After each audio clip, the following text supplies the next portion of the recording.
Hello everybody and welcome to today's adventure of Guapish Rule 34, and today we've got something super special for you guys. Starting off here, we have our first protagonist, my co-protagonist if you will, Jackson.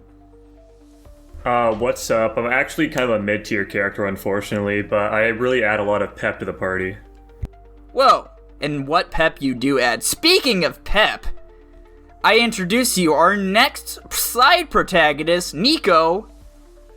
Howdy, folks. I stole Jackson's cat. My boy Themis is over here right now. I've got him resting on my lap. I was wondering where that fucker went. He's purring up a storm for me, baby. And lastly, our dark horse protagonist. Sometimes he doesn't know he's a protagonist at all. Tanner. That's right, everyone. I'm the Vegeta of the group. And if you guys haven't already guessed it, today's episode is going to be our companion tier list. I basically asked the boys here to suggest some of their favorite companions across different TV shows and video games, and we're just going to be throwing them on a little list here. A little tier list, if you will. So just to kind of get the categories out of the way, they're pretty self-explanatory. You've got the GOAT, you know, no explanation, hopefully, for any of these. Useful, you know, pretty good, they're alright, and they're there. Pretty simple. And, yeah, so do we wanna... I'm not even gonna go over who, suggested the characters, we're just gonna go into this. First, starting off on our list, we have Guilty Spark 343 from the Halo franchise. Now... Initially when I saw that, I thought that was fucking Wheatley or whatever from Portal 2. It's not. This is 343 Guilty Spark from the Halo franchise. What do we think, guys? He's pretty handy. You know, he kept the flood at bay, wanting to annihilate all of existence. He's there. Who the fuck is this? I don't know. 343 Guilty. Dude, Halo players fucking hate you guys right now. I don't play Halo. I've played Halo. I don't give a fuck about him. You didn't play the original. Tanner, where are you putting him? I also haven't played the original Halo, so I don't know a ton about this character, but, I feel like he gets brought down by the fact that he's fucking evil. He's also annoying at the same time, so that doesn't help him out either. And he's not evil, he's just, doing his duty of annihilating the universe because it's an unstoppable plague. This is a very nice tier list, though. The lowest tier is that they're there. It's not even, a negative, necessarily. I mean, I view that as a negative, but that's, the nicest negative you could say. Where are you putting it, Tanner? Can we add an extra tier at the bottom that says they're an antagonist? Sure, dude. Why not? Or, actively detrimental? Sure. There we go. Oh, there we go. It's funnier this way. Alright, what do we... So, I got two. They're there. Sounds like they're an antagonist without much more information. Yeah, put him in antagonist. I'm gonna say they're alright, so I guess that lands them in antagonist. Hell yeah. Fantastic. Alright, moving right along here. We've got our next companion, Alice from the Final Fantasy XIV franchise. What do we think, guys? She's a red mage. That's a pretty fucking goated class, The comedy of this whole tier list is that none of us have any fucking idea about any of these characters, so it's I'll do my best to describe them. I can't give much more preface to Alice besides she's a red mage and she's pretty fucking goated. She's really good at what she does. Yeah, she's just some sassy lass that is a part of the main story throughout the entirety of Final Fantasy XIV. She's a pretty cool character. I would say she's useful, personally. Sassy lass, you say? Yeah, I'll put her in useful. There we go. We got two usefuls. Tanner, what are you thinking? What's the vibe I'll here? go, they're alright. Alright, and I think Alice is also useful. I haven't really gotten to that part of the story, so she's going in useful. Yeah, you're just dealing with fucking Blue Alice currently. It's Blue otherwise known as Alphino. Next up, we've got, what's this fucker's name? Alpha 5 from the Power Rangers. Antagonist. Yeah, he doesn't do too much. He's just there to be an annoying reconnaissance agent. I hate him. He looks like he would do a fucking crazy robot dance. Probably, dude. He probably does it at some point. Alright, so I got one an antagonist. What else we got here, boys? Give me some information about this guy. I don't know anything about him. He says I a lot. Yeah, he's very annoying. He says information that we're pretty much already aware of. It's very Power Ranger-esque shit going on. I don't really know what else to say. He doesn't do too much. Jackson, you saw him in the Power Rangers movie. Yeah, he was in the movie. That's crazy. I already forgot about him. Dude, he looks like this picture looks like he's AI generated. I'm giving him an antagonist, I guess. Oh, man. Tanner? I'll be a bit nicer and go there. I'm gonna say they're alright, so that's gonna probably land in there. There. Next They're up there. here, the man himself, Alphino. I think, is he a fucking sage dude? Is that what that is? That shit? He's a sage. He starts out as an arcanist and then turns into a sage. Yeah, this guy is Yawn, also... not a woman. There. He's another one of the main characters in Final Fantasy XIV. All of my picks are characters in Final Fantasy XIV. Yeah, dude.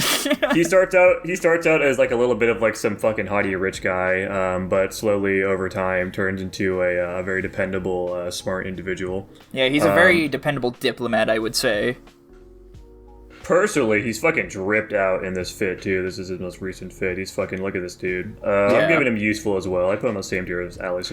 I'd probably put him in the GOAT personally, but that's because I've had a lot of dealings with him in the recent past. So let's see. Jackson said useful. I said the GOAT. Nico, did you say they're there? Yeah, there. Jesus. Tanner, I'll what's go it? there, all right. Damn. What? That probably doesn't like levels the out to color pretty scheme. good. I think that's probably. Unfortunately. Oh. That seems way too high for where we put them. All right, fine. Pretty good. Damn, below Alice. That's so sad. All right, next His up. eyes is leaking. We've got Barney Rubble from the Flintstones cartoon. What can I say? Antagonist. Nico, I don't think there's a person you haven't put in He just put antagonist. Alphino in there. That's close enough, dude. I also is put it- Red Woman in useful. It's been so long since I watched the Flintstones. For some reason, my brain's telling me that he's like the retard kind of character, but also I Yeah. could just be totally off base on that. Maybe he's like just like some genuinely nice guy that's a friend with Fred. I don't mean, know. he is a nice guy. He's kind of the lovable idiot of the show, so you're not wrong. Yeah, he's like, hey, Fred, you want to smoke some cigs while I make our wives do all the yard work? They're all right, I guess. I don't know. Yeah. I'll go pretty good. I'm gonna say they're all right as well. I'm gonna also put him in pretty good. Oh.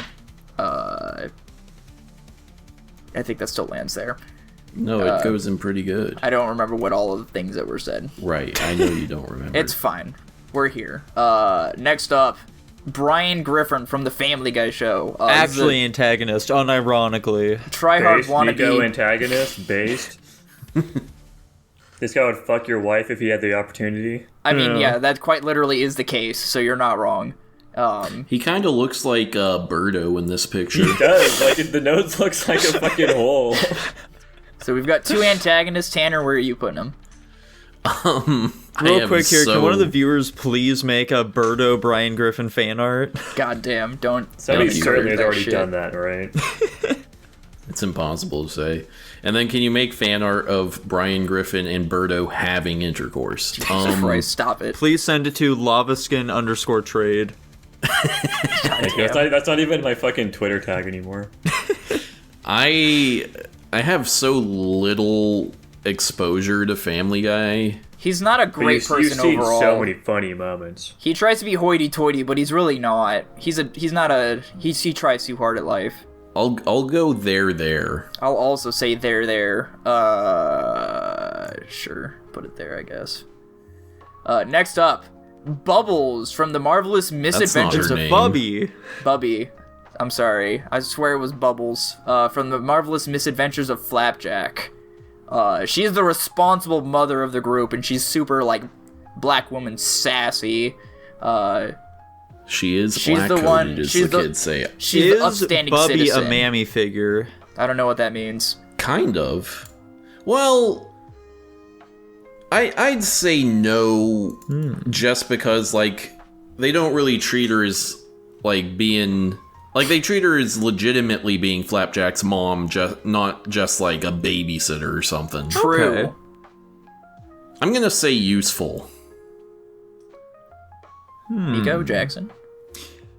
I'm gonna say useful as well. Frankly, I would have put her in the GOAT because she is a pretty sick character and partner to Flapjack and Captain Knuckles. Unfortunately, she lets homeless people in her mouth, and that is a major detractor to me. Fair enough, dude. I'll also say useful. I'll also say useful, dude. There we go. Nice. Is this our very first time unanimously putting a character into a rank in all of our tier lists? I think it is. Not We've never all done of it them. In before. every single tier list, we have never done that before. I'm glad I could unite us this way, guys. I'm glad it's my tier list that did this. We all love Bubbles. Bubby. Bubby. I would look at the fucking PNG name. Don't worry about it, dude. I'm pretty sure that's what I used to search her up anyway. You've got Chewbacca, the furry of the Star Wars franchise. What can I say? He's a man of few words, but he gets shit done. I don't know why, but this is a very intimidating pose he's rocking right now. He looks like he's gonna fucking kill you. He could, though, dude. He could rip your arm out of your socket and beat you to death with it. Probably. He looks like I'm the gonna go werewolf the from goat. Waxwork. I do think Chewbacca's pretty goated, dude. I will say. I don't know anything about Chewbacca. They're alright, I guess. You've Damn. literally seen the first Star Wars movie. That's where he gets the most screen time. True. Well, I guess I'm satisfied at putting them out there alright then. He really didn't do a ton. Unfortunate. Nico, where are you putting him? He's also alright to me. God damn it. What does that even out at? I'm sorry, I can't understand him. There's Useful. very little I can Yeah. get from his character from that. I'll default to higher end unless otherwise. Dude, he fly the ship though. He do fly the ship. Next How up though, here, dude, a how? franchise I am less familiar with, Chumbucket from, I believe, the Mad Max series. I see. He's from the Mad Max video game by Avalanche Studios. Yeah, dude. that Dude, I one. played that and I have no idea who the fuck this is. He's fine. He's useful. But He's useful, dude. He fixes your car, and then when you're driving around, he's the one who fires your harpoon guns and throws your boomsticks and shit. sounds He pretty useful speaks to me. he speaks in like fake mechanic religious texts and shit. It's very funny. I love that guy. What's around his necklace? Like fuel Spark injectors? plugs. Oh, spark plug, yeah. Yeah? I see him now. Look at that. He's committed to his craft, what can I say? The only reason he's not in the GOAT is that, like, I think towards the end of the game, he does steal the car because he thinks you're gonna go get it destroyed. Antagonist. Damn. You said that Well, he one brings thing. it back. Nico wanted to add the antagonist line just so he had a reason to put any misdeeds by the character. He just wanted to be a hater, dude. He Yeah. is the antagonist of this tier list. All right, so we've got Add me to the antagonist. tier list and put me there. I just might, dude. We've got antagonist. We've got useful. Jackson, what say you? I would have put him in pretty good, but I forgot who he was, so I'm gonna put him in there alright. I agree He's a with. car guy, Jackson. I know, I played all of Mad Max. I played and beat Oh. that game. You beat the game? Oh, Yeah. Based? I enjoyed playing that game. I don't know why. I was just like some random... I owned it on Steam and I fucking played it for whatever reason. okay. It is Don't like do the that on textbook. Steam. It's I like did the it on textbook. Steam. It's like the textbook definition of a AA game. I fucking love that shit. I'm gonna agree with Tanner. He sounds pretty useful, so I think that evens out to about pretty good. Sounds Fantastic. like. Fantastic. Next up, we have a beloved character from a beloved franchise. We have Clank from Ratchet and Clank. What do we think of, boys? He does a bunch of gadgety things. Does I he think say this go-go guy- gadget? He does I not. think this guy's the definition of useful. Yeah. Yeah. I don't remember exactly what his benefits are in game per se. He's just kind of there as a lovable, marketable character. Doesn't he assist him with fucking technology shit? I Yeah. think so. There's some weird lore background where he's infused with some kind of time being or some shit so he can control time or manipulate time or something like that. I don't know. I think he allows Ratchet to heal from nanites or nanos, whatevers, so... None Does of he us have know an enough about annoying this series. personality or anything? No, he has a matter-of-factly attitude. He's very proper when he speaks. He almost has a British accent. Actually, he does Yeah, I have a guess British I'll accent. go useful. Yeah? Useful. He does sound like the very definition of useful. He That's is what I'm very saying, useful. dude. Is that a joystick on the top of his head? Obviously, I know it's not, but it looks like it is. If that's Yeah, that's what how you control him.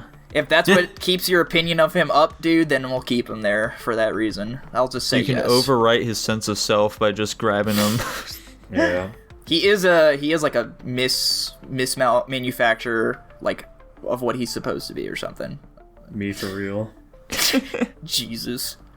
Moving right along here, another Antagonist. Yeah, pretty much. This guy is annoying as fuck. His only purpose in this gaming franchise is to be the most annoying character, but he's also everywhere, and he's not even really useful. He just seems like he is. And I guess some progress in the game can't be made without him, but he's just annoying most of the time. Everybody in the game Honestly, hates him. guys, I still find Claptrap endearing. I'm gonna go there, alright. Boo. I can agree with that. I did play as him in, he's a playable character in the pre-sequel. I chose him as a character. I also played Claptrap in the pre-sequel. I played all the Borderlands games. I agree. I've come around to them over time. I'd say they're alright.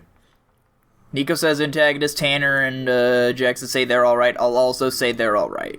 The thing with Claptrap is that, like, he's purposely annoying, but they play into the bit of that so much and for so long that you gotta... They wear you down. For sure. And then they go and they make him voiced by Jack Black in the movie for some fucking reason, and it kills all momentum. Anyway... I forgot there's a Borderlands movie. It's I'm so bad, glad I dude. haven't watched that. Casting choices are atrocious. Don't speak too soon, Jackson. Oh no. Oh no. Is that what Dylan's picking this week? Did you pick I'm his not. brain? You can't make me, dude. Anyway, moving on. From one of my favorite franchises, we've got the Cole Train from the Gears of War franchise. This Holy dude shit. is like the Emil of Gears of War. He just fucking takes a hit and keeps on going. He'll fucking kill everything. He's got like the most charisma and enthusiasm of the group. He is a fucking go-getter, dude. He's a universe football player. He's got great personality. I think he's a fucking goat. This guy's awesome. Who the I think fuck he's is going to Emil? GOAT as well. He's a sweet dude. I'm a big fan. Hell yeah, brother. I don't know why I don't have Dom in here. It made me really sad when I looked over the list. I'm fucking baffled you don't have him on I am here. also, What? I think I had too many. I think I was thinking I had too many Gears characters. I didn't want to like duplicate too many franchises. But then again, I let Jackson do like 5 fucking Final Fantasy picks, so I don't know why I thought that. I don't know why you let me do that, personally. Anyway, Tanner or Jackson, what are you guys thinking of the Cole Train? He even has like his own alias. Like that's pretty fucking rad. What's crazy is I played through the first 4 Gears games, but I remember so little about any of them. That's truly unfortunate. The first 3 are masterpieces. I do vaguely recall Coltrane, and I think he is a fun and funny guy. So I'll agree with the GOAT. Let's fucking go. Jackson, why are you putting him in the GOAT? Tell us. Dude, I've never played Gears. I couldn't care less. He sounds cool, I guess. I'll say pretty good. Fuck it, I'm still putting him in GOAT. I mean, yeah, go. that's consistent with how we've been doing it so far. Hell yeah, brother. I've been overruled. Alright, boys, keep it in your pants. We're coming up on this next pick here. We've got Cortana GOAT. from the Halo series.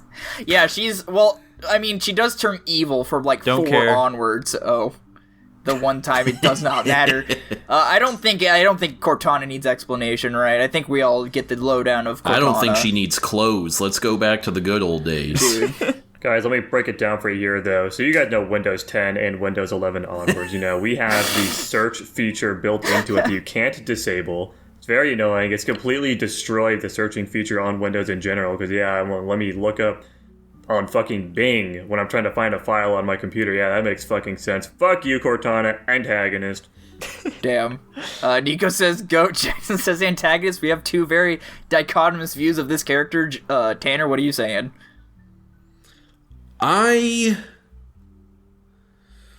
Now, here's me capping, but here's the thing.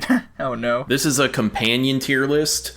She arguably turns into a love interest instead of a companion. I mean, would you not agree that a partner can also be a companion?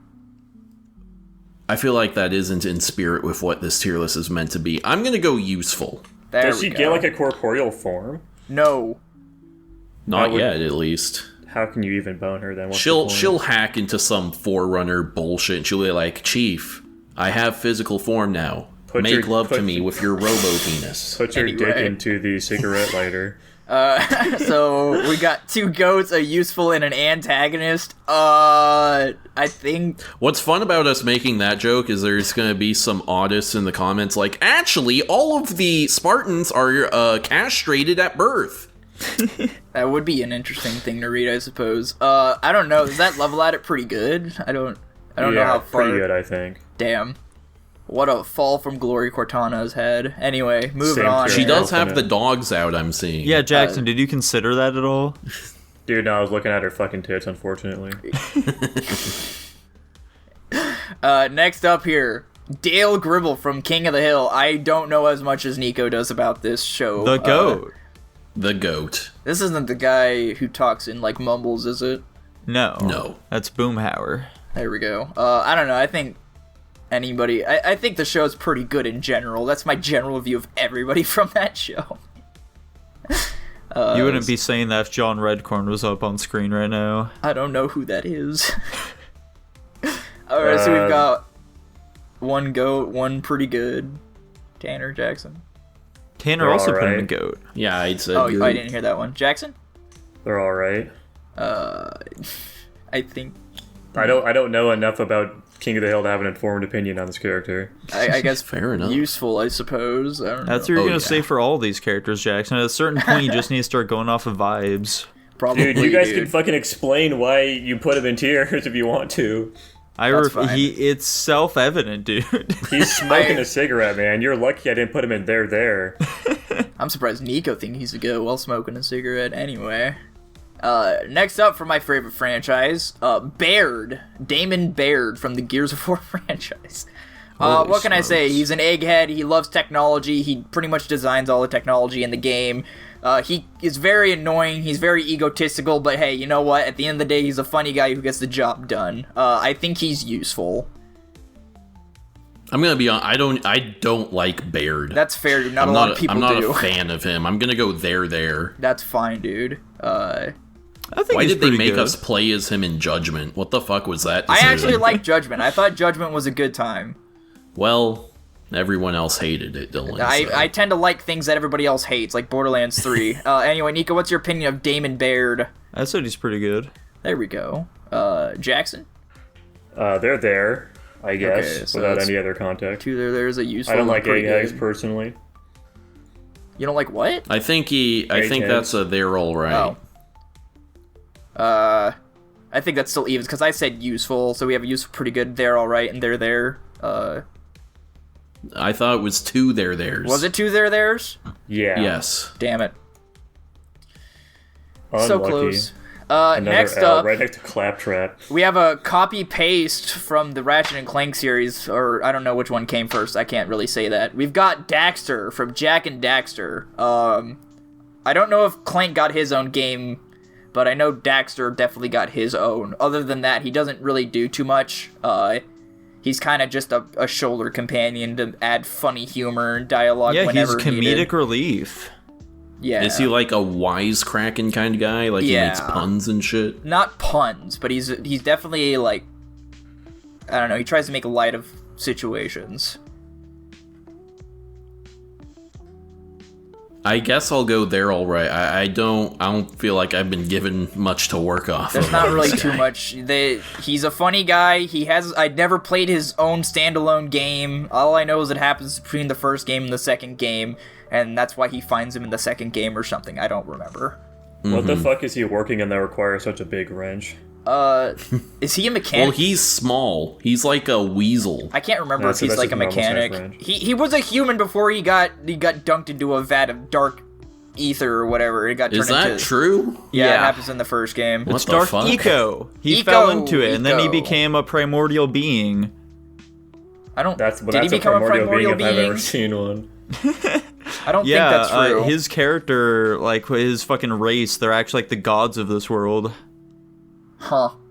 I haven't They're gotten all through right, I enough. guess. I don't fucking know. Okay, so I think Tanner, what did you say?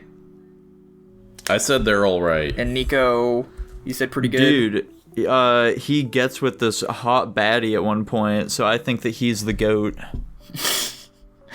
I'm gonna say pretty good. So I think useful probably is where that lands.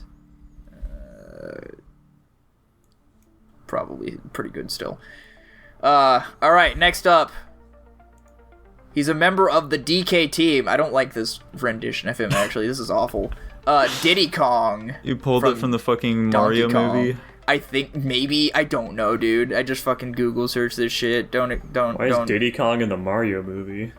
They go to Donkey Kong Island at some point. Yeah. What the fuck? I mean, you guys know Diddy Kong. He's got a jetpack. He's got a banana launcher.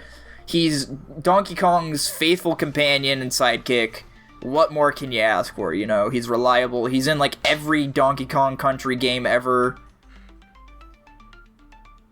What are we thinking? He plays the guitar. He plays the guitar. They're alright, I guess. I've never played a Donkey Kong game. Alright. It's an alright from Jackson. I think Diddy Kong is goated. Goated, okay. Nico? Dude, Diddy Kong is fucking sweet. I'm a big fan of him, personally. Okay.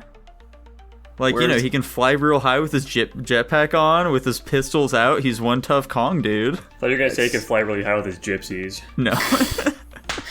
Where's that landing for you, I'm putting him in the GOAT. In the GOAT? He's fucking Diddy Kong. How can he go anywhere else? I'm gonna say pretty good. Jackson said they're alright. You guys both said GOAT.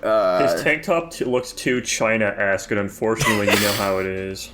What a statement. It's usually like a short sleeve shirt. I don't know where this image came from. I don't either. It's from the Mario movie. Yeah. Oh, that's that interesting. Now we explains the know why it's animation so style, pro-China. Yeah. Hey, yo. All right, boys, place your bets right now. That dog who's next up, what is it from? Call of Duty Ghosts. That's where I'm guessing to. Dude, I'm also thinking Call of Duty Ghosts. What else would it be? Alright, so 3 votes for Call of Duty Ghost. What do you guys want for prize compensation? $1,000. You don't get a vote on this one. Okay. Nico, what do you want for your prize compensation? Let's hear it. Dude, I want all of my votes for the rest of this to counter all of yours, so wherever I put is just where they go. Well, kick rocks, all of you. I'm This guessing is it's from... Dog Meat from Yeah, I was Fallout gonna say Dog 4. Meat is the only other option. Tanner, I am so disappointed in you. Oh yeah, Why? it's not like wearing its combat armor. I don't know. I figured you were like the Fallout 4 guy of the group for I've some reason. never touched Fallout in my life. As you Anyway, shouldn't. Based? Dog Meat from Fallout 4. What can I say? He's a loyal German Shepherd, and dogs are fucking goated. I love it. But he's I'll useful. go I wouldn't pretty say good. he's goated. Can Do he you do get a to backflip? eat him? You cannot eat him. Can Yeah, he do a I'll stick backflip? with pretty good. Yeah. I'm sure if you installed mods for Fallout 4, he could do backflips.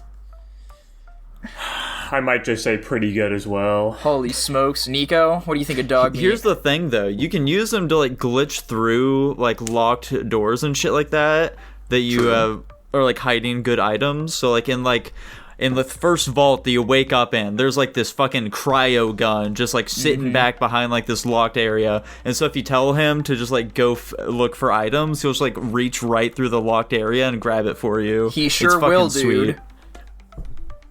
So you putting him in goated then? Or are you No, saying he's useful? alright. Oh. Bro talked he glazed him so much more than these other two, and he's putting him lower. Alright, and we got 2 pretty goods. I'm gonna say useful. Probably there.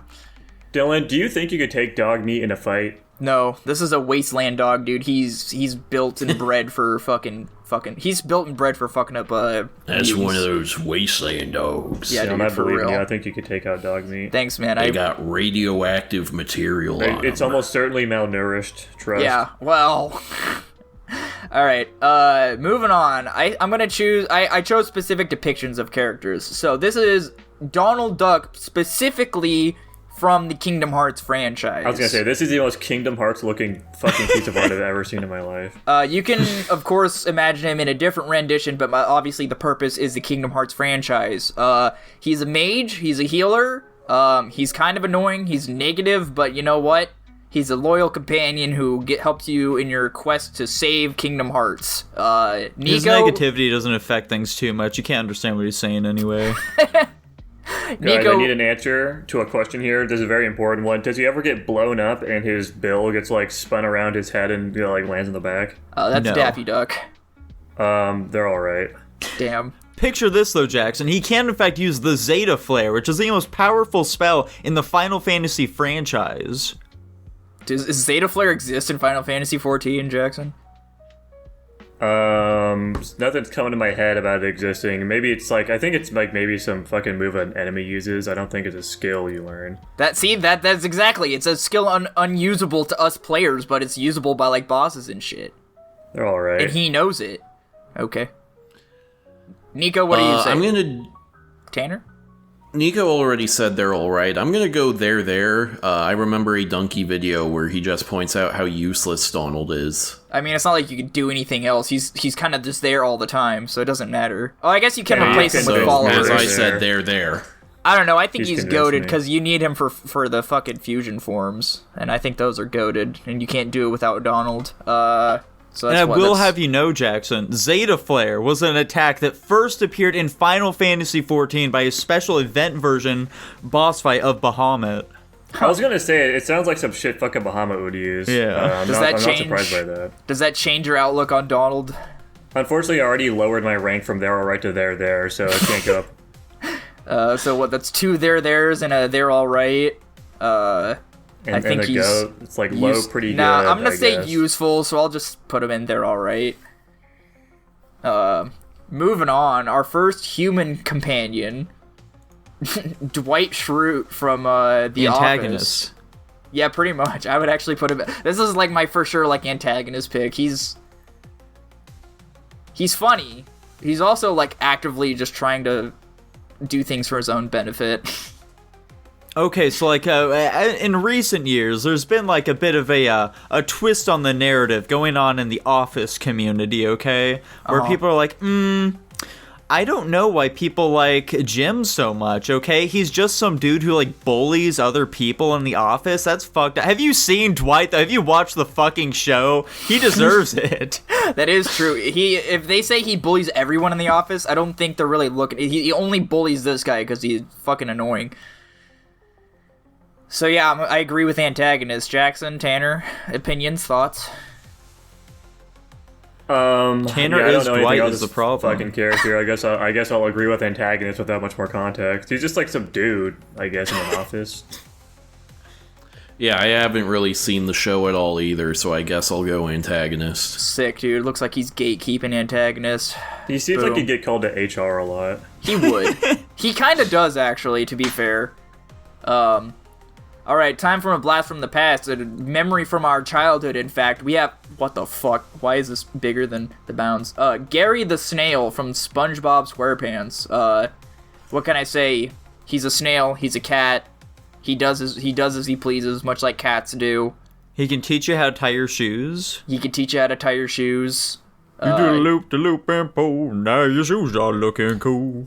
Guys, give me the floor here. We all saw the episode where he had to race a rock and he lost. Mm-hmm. There. I mean, dude, he kicked it into overdrive though. He was pumping out them snail power, you know.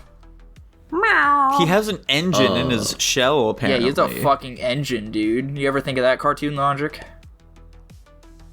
No. I'll say pretty good. I think Gary's a funny guy. I agree. I think pretty good is a proper place to put him.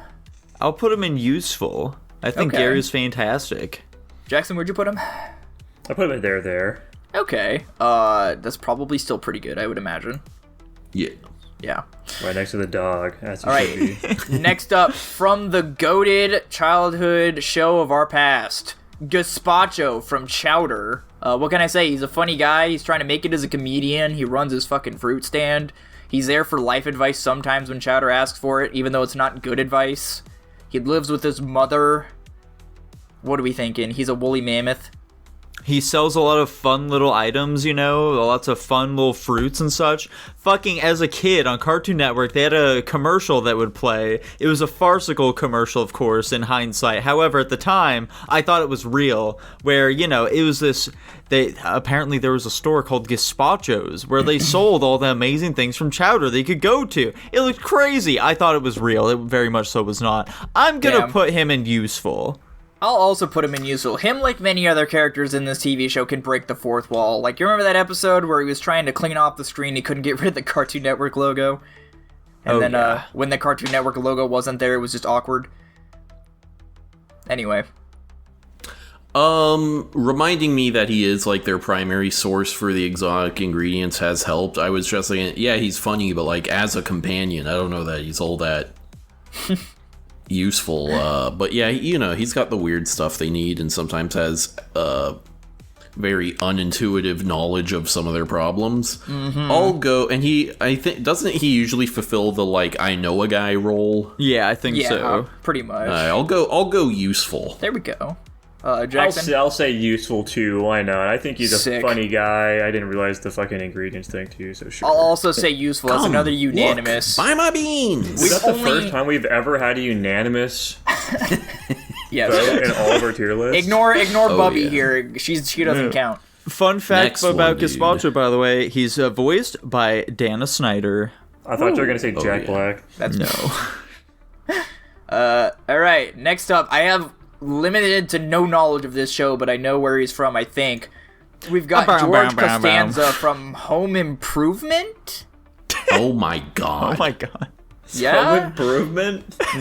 That is so embarrassing, dude. I have limited to no knowledge. What's he from, Guess. We're not gonna tell you. dude? I know this fucking guy. Oh no, It's bad when Jackson knows it. I think Yeah. that's fucked up. What the fuck is this guy? He looks familiar. I mean, the thing is, as a companion, he pretty much exclusively exists to have his own problems he needs help with. He very rarely is helping anyone else with their own issues. He's definitely And not he's a also- Kramer, you know. Yeah, and he's also like the one who's like, he'll like give solutions to problems that always backfire horribly. Yeah. So like, he's a fantastic comedic character, but as a companion, I think he fails on almost every level. So I'm gonna go there. Yes, I understand he's from a fictional television. Oh, that's probably why I don't know who this is. I never watched Seinfeld. There we go. I've never in my life. I've seen it on and I've never turned it on, not even to Have check you watched Home Improvement? bits and pieces. I never sat down to watch it intentionally. Okay. I don't know. From the way you guys are describing him, he sounds pretty good. I also wasn't listening to your guys' ratings, so if you guys have already said him, I need to hear him again. There. There. Nico. Maybe I wasn't listening close enough. You weren't. I'll also just say there to make it concise. Okay. Jerry! Do you think I him am and gonna- Eileen ever fooled around? I'm going to be the only person who No. cares about this next companion, and that's because I'm an active member in its franchise. We have Ghost. I've played this from game for Destiny. thousands of hours too, dude. Fuck him. I don't care. Yeah, that's why Is I'm not this asking the you. I'm only. This Nolan is. North or Peter Dinklage one? Which one would you prefer? I prefer Nolan North. Peter Dinklage would be funnier. Then in your mind, it could be Peter Dinklage. For me, it's gonna be Nolan North, though. How much do these little guys do? I know they like scan Dude, shit. they do so much. I don't want to get into it. It's so much. I think they're the only reason that the fucking main guys really got far at all. True. I mean, that's how the whole franchise works in the universe in general. But you know, But like as a character, what are they really like, you know? Nico, you've missed so much shit. I'm not even gonna get into it with you. But like, does he even have a personality of his own? Like, Yes. come on. Yes. Anyway, Nico, do Does you a prefer... ghost ever say "I love you"? Not directly. He has I'm his gonna own way of ignore the saying haters. it. I don't particularly like Destiny, but I think this is objectively a useful companion. Yeah. Can he move you to emotion? Can he make you cry? Yes. Does he seem like the kind of character he could come to with your problems? Yes. That's actually like the last couple of I months of want content. fan art of Dylan in like a psychiatrist chair, and then there's just a ghost floating in the other chair. Yeah. Interviewing You mean the him. psychiatrist couch? Shut the fuck up. Whatever. I'm gonna go pretty good. So that's a what was that? It's a useful. Nico, what did you say? Yeah, I think pretty good. Pretty good. I say goated. Useful. Yeah. Unfortunate. This is a basic ass shell too. This isn't even the fancy ones. Whatever that means. Next up, we've got Goofy from the Final Fantasy franchise. This is such a Dylan, distorted mute your picture of him. Discord. Is it? How do you do that? Do not disturb. Don't worry about it. It's too late. Do it anyway, just in case. How do you do it? Do not disturb. He just like turns off his computer. What are we thinking of Goofy from the not Final Fantasy, might as well be, Kingdom Hearts franchise? He's, same as Donald almost, loyal companion. He's there to protect you from any attacks. He'll take the hit for you so you don't have to. And he's, dude, it moved me to antagonist. tears when we thought he died. Dude, for real. A dang old boulder falls on his head, and he's like, "Go!" And then Mickey looks at him, he's like, "How kill them?" It was great. Yeah. I'm a big fan. Goofy is, like, kind of objectively a better character than Donald, in my opinion, but... Okay. Does he do his job well? Yeah. If I was to describe a tank class, I would say he fulfills the role Nico, very does well. he do his job well? Okay. He's alright, I guess. got a Personally, I always tiny-ass found shield. Donald more useful personally just because he can heal you. True. But why would you do that when you can heal yourself? I'll go pretty good. There we go. Yeah, I'll agree with that. Why not? Pretty good. Nico, what'd you say? Yeah, I'll say useful. I like the part where he kills Max because he's turned into a Heartless. I'll also say useful. Maxie, I'm sorry, baby boy. I need to kill you. That's a completely fictional You're scenario. lost to the darkness. Next up, Jackson's favorite character one of his favorite characters from the franchise. If he was gay, he'd marry this guy. Graha Tia. Yeah, we got my fucking goat. Yeah, What you the can. fuck is going on with his eye? Jackson, you can describe him way better than me. Go ahead. Makotes just have like a little like male Makotes have like a little like, I don't know, it's not like a scar, it's just like a little fucking thing they have under their eye. Yeah, he's a black mage. He is one of the strongest characters in lore. He's got fucking widespread teleportation magic. He's teleported over like multiple hundreds of people at a time. In terms of raw usefulness, crazy damage, crazy party utility. He's a very supportive character through the entire game. Big fan. He is like the sweetheart of the community. Fucking every woman that plays this game is in love with him madly. Half Dude, the dudes are too. what was the deal with his eyes again? He had like the power of the. Yeah, he's got a Sharingan. He's got Allegan blood in him, and the ancient Allegans had like red eyes as part of like their royalty. So his eyes are like fully red because of ancient Allegan royalty.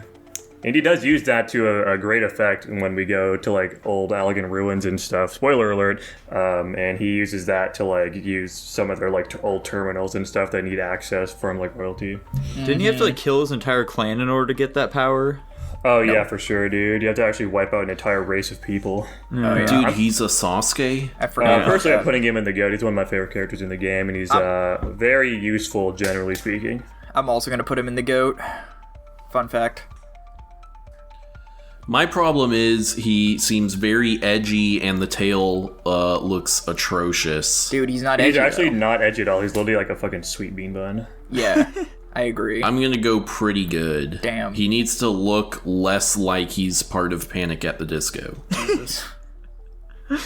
Nico? I mean, you said he like murdered his entire clan, so like that sounds like an antagonist to me. That was me just going into your fucking bit. He doesn't do any of that shit. He's a fucking nice guy. You Yeah. lied to me? Yes, Listen, dude, I we do love anything lying for to the you. bit. Now get over where you put him in the tier list. I guess I'll say pretty good. God damn it. Alright, I guess that land's been useful. I'm This is so sorry, sad. dude. I'm sorry. I'm putting him I'm at the just not top. as attached to him. This is so sad. You should play Final Fantasy XIV so we could play Palace of the Dead, you I motherfucker. did. No, you didn't. Don't lie. Anyway, we're moving on. We've got Gromit from Wallace and Gromit. Dude, Gromit's fucking goated. Have you seen that guy do the train tracks? I guess, I don't know, dude. I've watched like maybe one Wallace and Gromit movie. I think it was like The Curse of the Were-Rabbit or something. That's like my only You've seen the experience. worst example of Wallace and Gromit. What's new, Tanner? What's new, buddy? All right. I don't know. He's silly. The dog doesn't talk. He does a lot of eye rolls, which is kind of funny, I guess. Yeah, I'm gonna say pretty good. Tanner says goated. Nico, Jackson, what do you guys say? Dude, I think he's the GOAT. I really like the movie where he like just like starts disassembling other clay people and like adding their limbs to his own. I don't know how serious to take that comment. Jackson, what are you gonna say? I have no opinion. I'll say pretty good, I guess, because you guys are rating him highly. That's 2 pretty goods and a goat. Looks like he's going in fucking useful. Or I guess 2 goats, whatever. You know what I mean. Alright, next up. The only franchise, again, that I care about. Not the only franchise I care about. Anyway, Happy from Fairy Tail. Yeah, I'm the only one who is familiar. Happy, what can I say? He has flight magic, and he carries around Natsu because he can't travel in vehicles because he gets motion sickness, which doesn't make any sense. It's the big bit of the show. He's quirky, he's funny, he gets all sad and emotional, and he's definitely, one of those characters. He's not overbearing, he's kind of just there in the background. I think he's pretty useful. I'm pretty sure people fucking hate him. That's crazy. I don't interact with the Fairy Tail community, so I can't confirm nor deny that. I'm gonna put him in antagonist. Jesus, that's a completely wrong way to view that, but whatever, your opinion is your own. Tanner, Jackson, my explanation probably did shit for you guys, but go ahead and place him on the tier list. I have absolutely no opinion of this cat. He can fly, I guess. They're alright, I suppose. Cool. I'll agree with what Jackson said. I say useful. Nico says antagonist. I almost want to disregard that, but I can't for the sake of the tier list, so probably, and they're alright. Yeah. Just about where I expected him to land. Anyway, maybe a franchise we're not so familiar with, but maybe it'll ring a bell. We've got Jade Chan from The Adventures of Jackie Chan. Oh boy. She's a mischievous teenager who does shit her own way because she thinks it's the best way and usually ends up getting their family into some trouble. But you know what? She's also this that sounds character... like antagonist to me. She's also the character that, comes through sometimes as like the dark horse to, save the day, as is the trope with most of these characters. Dude, she can befriend animals and she also does martial arts. I'm pretty sure the befriending animals thing is a talisman power that she stole and kept for herself, so... Maybe. I'm gonna go they're alright. I'll say pretty good myself. Jackson, now if we had Grandpa up here... Oh, just you wait, dude. Just you wait. No spoilers, I forget, but... did she ever actually win any of the Shaolin Showdowns though? What? No, it just flew over your guys' head. Bummer. I was thinking I think say you were they're alright. I was gonna say you're referencing that reference different. either. I know what he referenced. I just didn't get what the joke was supposed to be. She's Chinese. Yeah, that's the joke. It's just that easy, Dylan. Two they're alright. A pretty good. Jackson, what are you saying? They're there, I guess. I have no opinion. Looks like she's going in. They're alright. Alright. The most probably arguably one of the most lovable characters on our tier list. We've got Jake the dog from Adventure Time. What can I say? He's eating a fucking animate sandwich. What can I say, dude? He loves sandwiches. I don't think he's married, but he's got a girlfriend who speaks Korean with kids. He's got stretchy magic powers, and what can I say? He's the bestest of friends with Finn, and who doesn't love Finn? He's a rad dude. Is Jake kind of a deadbeat dad? He feels like it sometimes. He tries his best though, but like most angsty teens, I don't know. I think the kids and him both have their shared amount of issues is the problem here, so I think it's a two-way street. I feel like he wasn't very present in their upbringing, personally. Well, considering, his lifestyle, that does make sense, so... That's not an excuse. His kids also grew up insanely fast. That's like if we were like, so... Dylan, it's your dad's lifestyle, okay? What's the big deal? Well, the other issue here is that his kids grew up insanely fast, so him not being there for their childhood was kind of, accelerated, so that's also part of the problem. Yeah, but he knew that shit. That's true. I don't know, man. I can't justify this. I don't think those things are all that relevant to his ranking as a companion, I will say. Yeah. He's got a lot of great advice. He has very useful powers as well. Mm-hmm.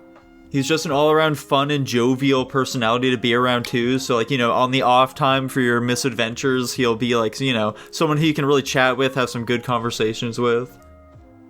I'm thinking he's the GOAT, to be honest. And see, his character flaws just kind of also enable him to learn from Finn, and so it's kind of a mutually growing relationship between them, which I think is also good. So yeah, I'm gonna go the GOAT. There we go. That's two GOATs. You can use him as a beanbag. That's pretty fucking cool. I'm gonna say... he is kind of a little stinker a decent amount of the time, but also he is very incredibly useful as a companion. So yeah, I guess I'll say the goat. Why not? Holy smokes, Nico, you gonna finish off this trifecta? I think I have to. I think that the man is the GOAT. There's no two ways about it. I can't mince them words there at all. Move over, Why is he Coltrane. eating that animate sandwich? There's a lot of animate objects in the show, dude. Don't think about it too much. There's I need to literally watch there's literally an entire kingdom of sentient living candy and sweets. So I don't think that's relevant. Anyway, moving on to a franchise I'm not so familiar with, but can still name off the top of my head. We've got Kazooie from Banjo and Kazooie. What can Kazooie do? I don't really know. I know in fucking He Smash flaps. Bros. Yeah, I guess he grants Banjo the power to fly. In Smash Bros, he can use him as like an egg launcher and also a fucking club or something, so that's pretty cool. If anybody else has any insight, go for Yeah, I was it. gonna say, do any of us have much familiarity with Banjo-Kazooie? I mean, you know, you can like hop onto Kazooie's back and like they run really fast, which is pretty cool. Okay, that's pretty useful. There's a lot of things Banjo couldn't do if he didn't have Kazooie, so... That's Again, pretty... Kazooie's also just like a fun companion you can chat with as well. Kazooie talks? Yeah. Oh. See, and like, this is already a step up from fucking Clank and also Daxter, because, you know, they're just kind of there. At least with Banjo and Kazooie, they both have their individual quirks, you know?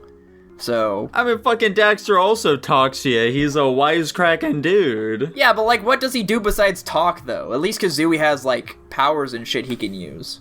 He assists you in like attacks and stuff like that. Like you spin him around, like whenever you punch, he also like leaps out and punches with you and stuff. Does that actually do anything, though? Probably, I don't know. I think it's just there for show, dude, honestly. Anyway, I think Kazooie's pretty useful. What are you guys thinking? I'll agree with you. Yeah, I think they're useful. I think they're pretty good, but that doesn't matter. Useful he goes. Alright, next for our lovable Fart Cloud. Probably the weirdest companion, or at least one of them on our list. We've got Kimchi from Chowder. It's like a fucking fart cloud. Yeah, he's a fart cloud. Oh, I'm goated for Was that. was this like racism against Indians? What? I think you might be onto something there, Tanner. Okay. So he's funny, cute even, and he can fly. I think Chowder can ride him as well. I don't know. Yeah, Chowder can ride him. But Chowder seems to be the only one who can really stand the stench, though, which is a major detractor for the character. True. Didn't Chowder, isn't he the one that like created kimchi? Isn't that how that works? I don't remember where Kimchi came from. I don't recall either. There is an origin episode. Yeah. There is. I don't remember it though. I'm just gonna I'm say gonna go they're all right. pretty good. I'm gonna say they're there. I feel like the smell factor is far too detrimental to their actual usefulness. Fair enough, dude. Jackson, what are you thinking? Dude, I want to ride around a fart cloud. I think he's alright. Jackson, right. you do not want to do that. We know how powerful your nose is, dude. You would be fucking dying on that thing. Dude, I just get like a comically large fucking laundry clip or something and put it on my nose. There we go. Problem solved. It's as easy as that, Nico. Next up, we've got a kind of a two-parter. We could probably just throw them into the same tier, though. This is just here for perspective. We've got a Kirara from Inuyasha. This is her combat form. And then we've also got her inner cute little just roaming form. You know, this is what Holy shit. She'll just be sitting on the character's shoulder while, you know, they're waiting. She's also capable of slaying demons.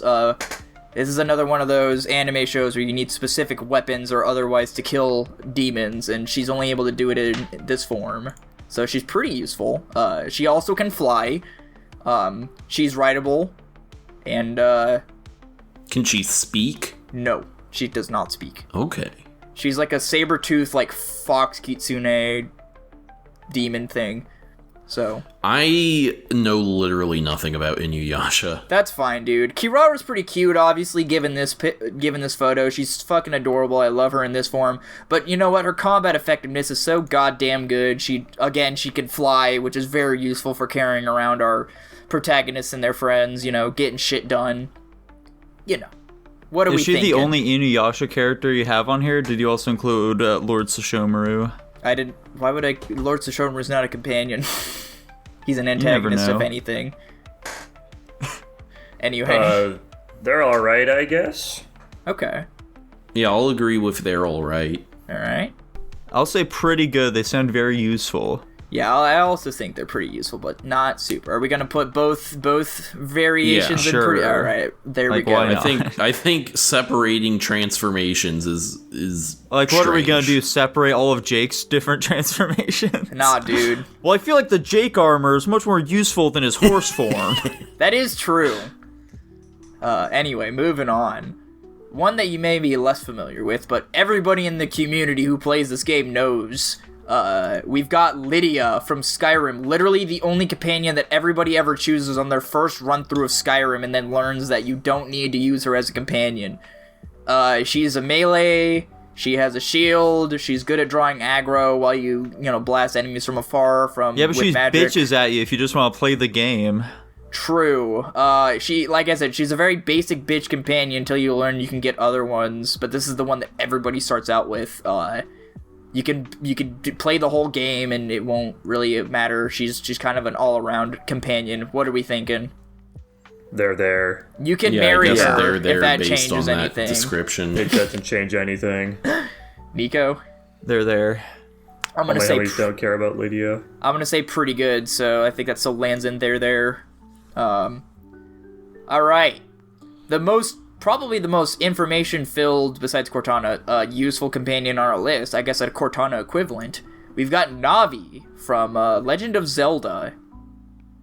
Antagonist. Antagonist, huh? Listen, buddy, I feel like Navi gets a bad rap, okay? Like, if you really picture it, like, if you were in this world, Tanner, if you were there, and you were, like, waltzing around and such, Navi would be insurmountably useful to you, okay?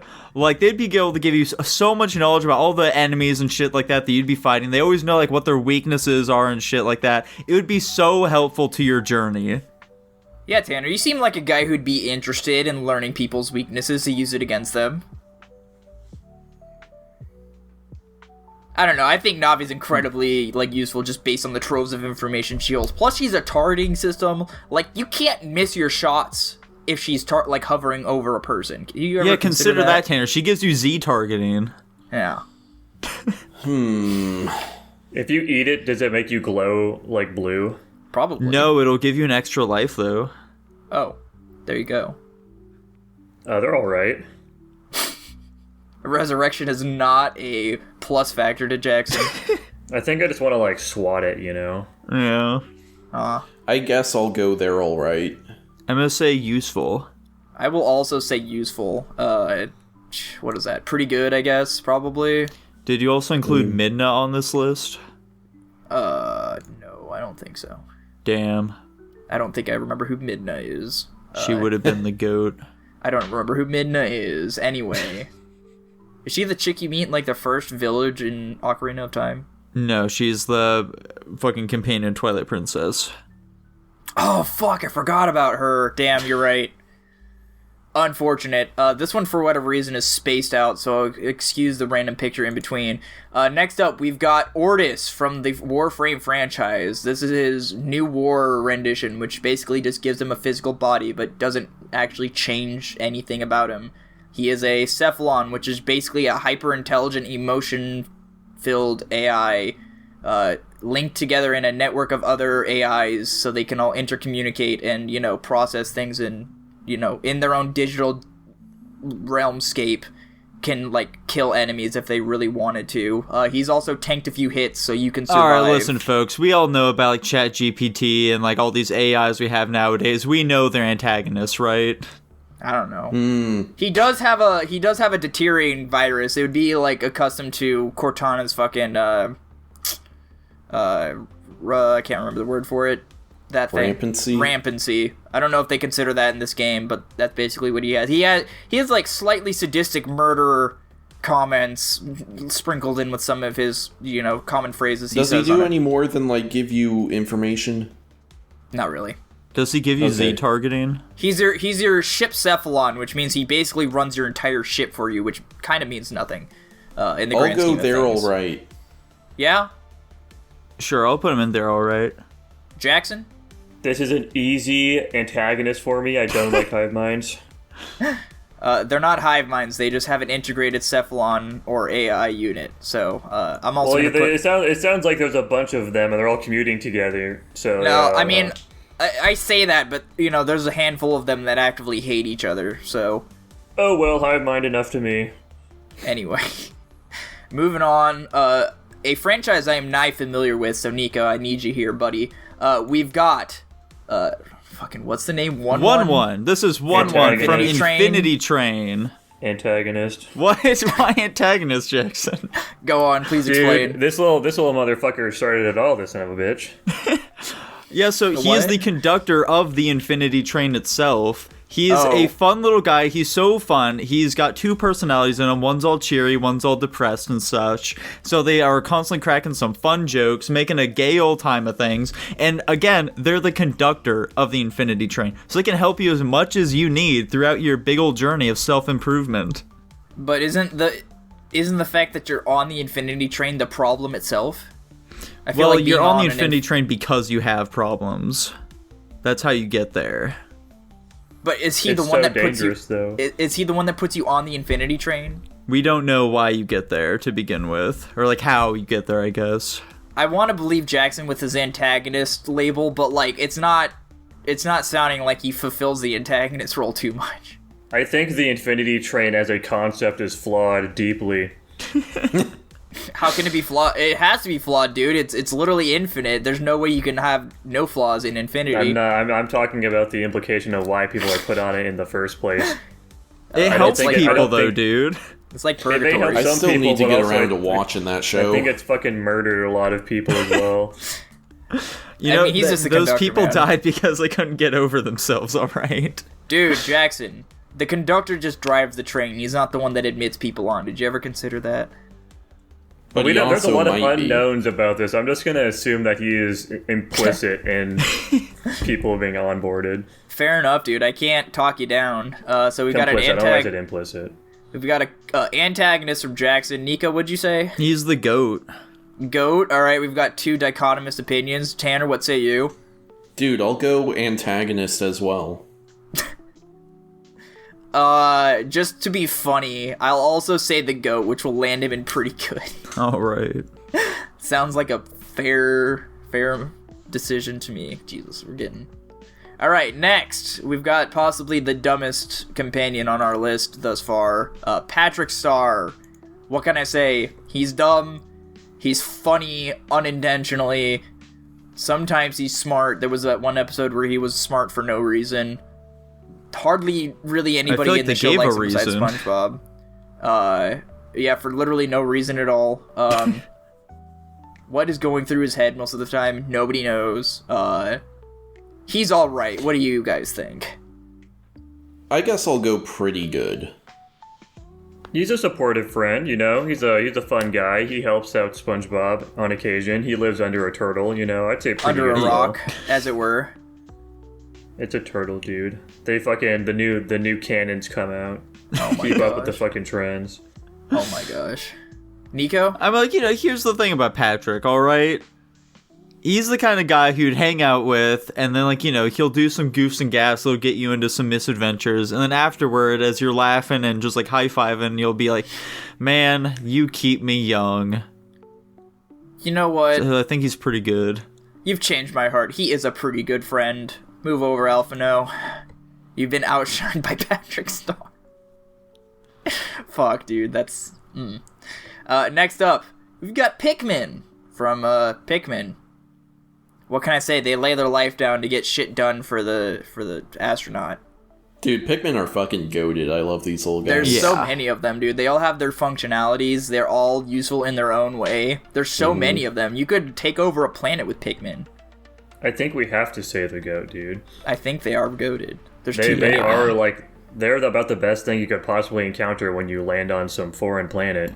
Bro, all you have to do is pull them out of the ground and they're immediately loyal to you. What's more goated than that? Do you think you could eat a Pikmin? Yes. Probably. I think they'd be down to get eaten as well, personally. Yeah. Aren't they like canonically like evolved carrots or something? Yeah, I think there's something like that. They're some kind of root vegetable, man. I don't know. I like how their little leaves show their progress and power as they go along. But anyway, next up, for a particularly lovable character, we got Rigby from the regular show. What can I say? You know, I can't really say whether or not he does more harm than good when he's on the show. I mean, he goes through his character arc. He learns. He grows as a person. I think by the end of it, he's a very useful He's a very useful antagonist. He's a useful antagonist, Baze. See, this is a tricky one because yes, he is like an unrepentant dickhead for a pretty strong chunk of the show. But he also does his character arc far more quickly than any of the other characters, and he comes out, like, he resolves his character arc first, I think, and so he, becomes that sort of useful, more reliable guy. Man, it's so tough. Dude, need I remind you, he learned the art of Death Punch so he could win punchies. And also was scared of a movie called Hello Governor, where it was a taxi cab that killed people. And put all of his friends in mortal danger. Oh, man. Have you considered that he did hit on his best friend's major crush so that he could just, like, prove a point?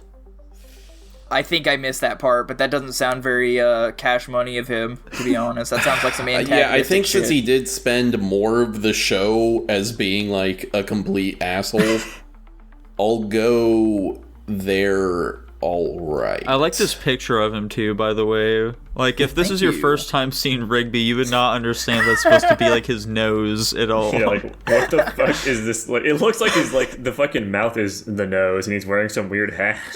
Yeah, the more I look at it, the more cursed it gets. Let's hurry up and move on. So, Tanner, what'd you say? Alright. I'll say he's pretty good. Pretty good. Jackson? You said antagonist, right? Yeah.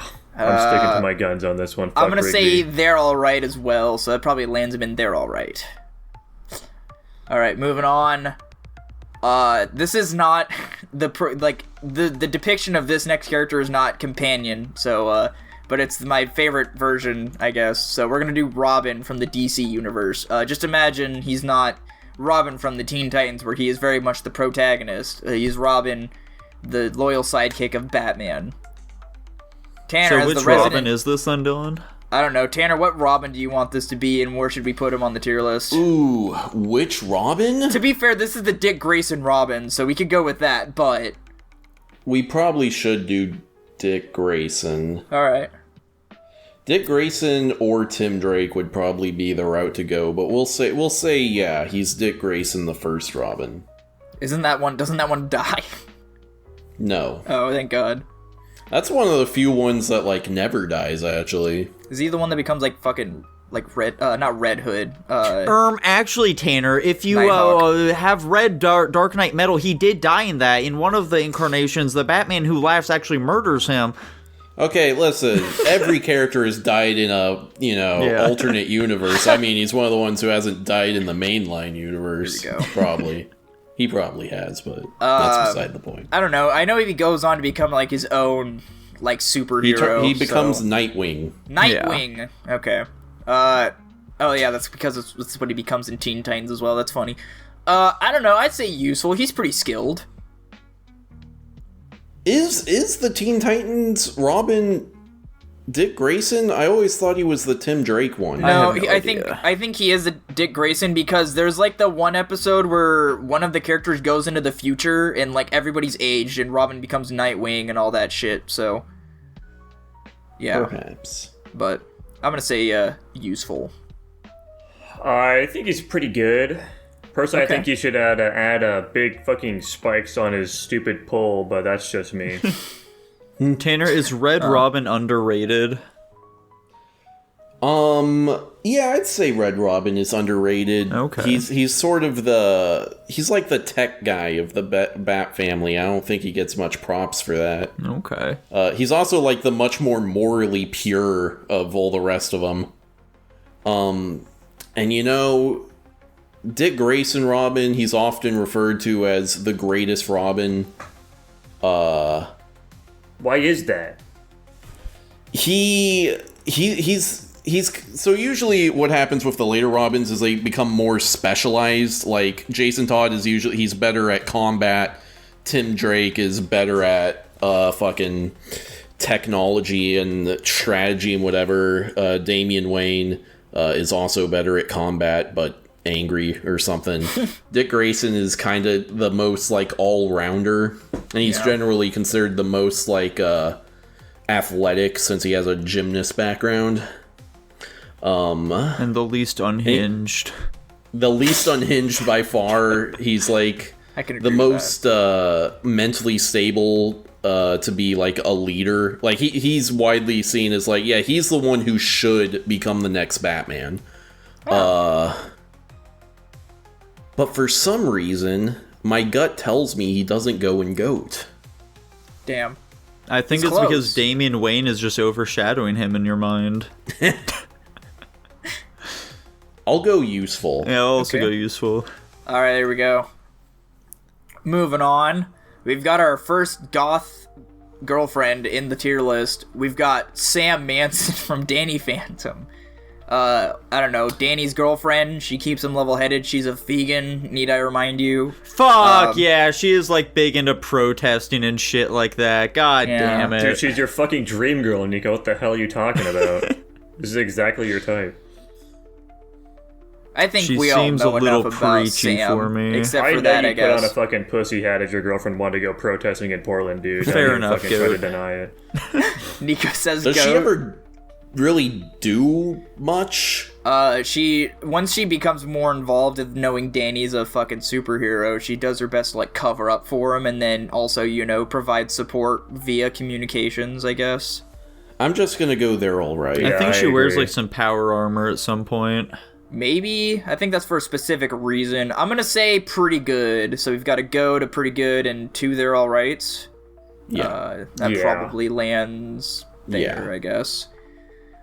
Next up, my favorite character from this next franchise, we've got Miles Prower, otherwise known as Tails, from Sonic the Hedgehog. I thought I was gonna say fucking Miles Morales. Like, No. miles per hour? That's fun. Yeah. I don't know. I think he's like a relatively young age for this universe. He's a techie. He invents, you know, shit on the level of Dr. Robotnik, which is fucking insane. I think he's like fast 6 years old. I think he's like 9 or 11. I think 6 is far too young. Let me consult the See, Sonic what's- Heroes manual.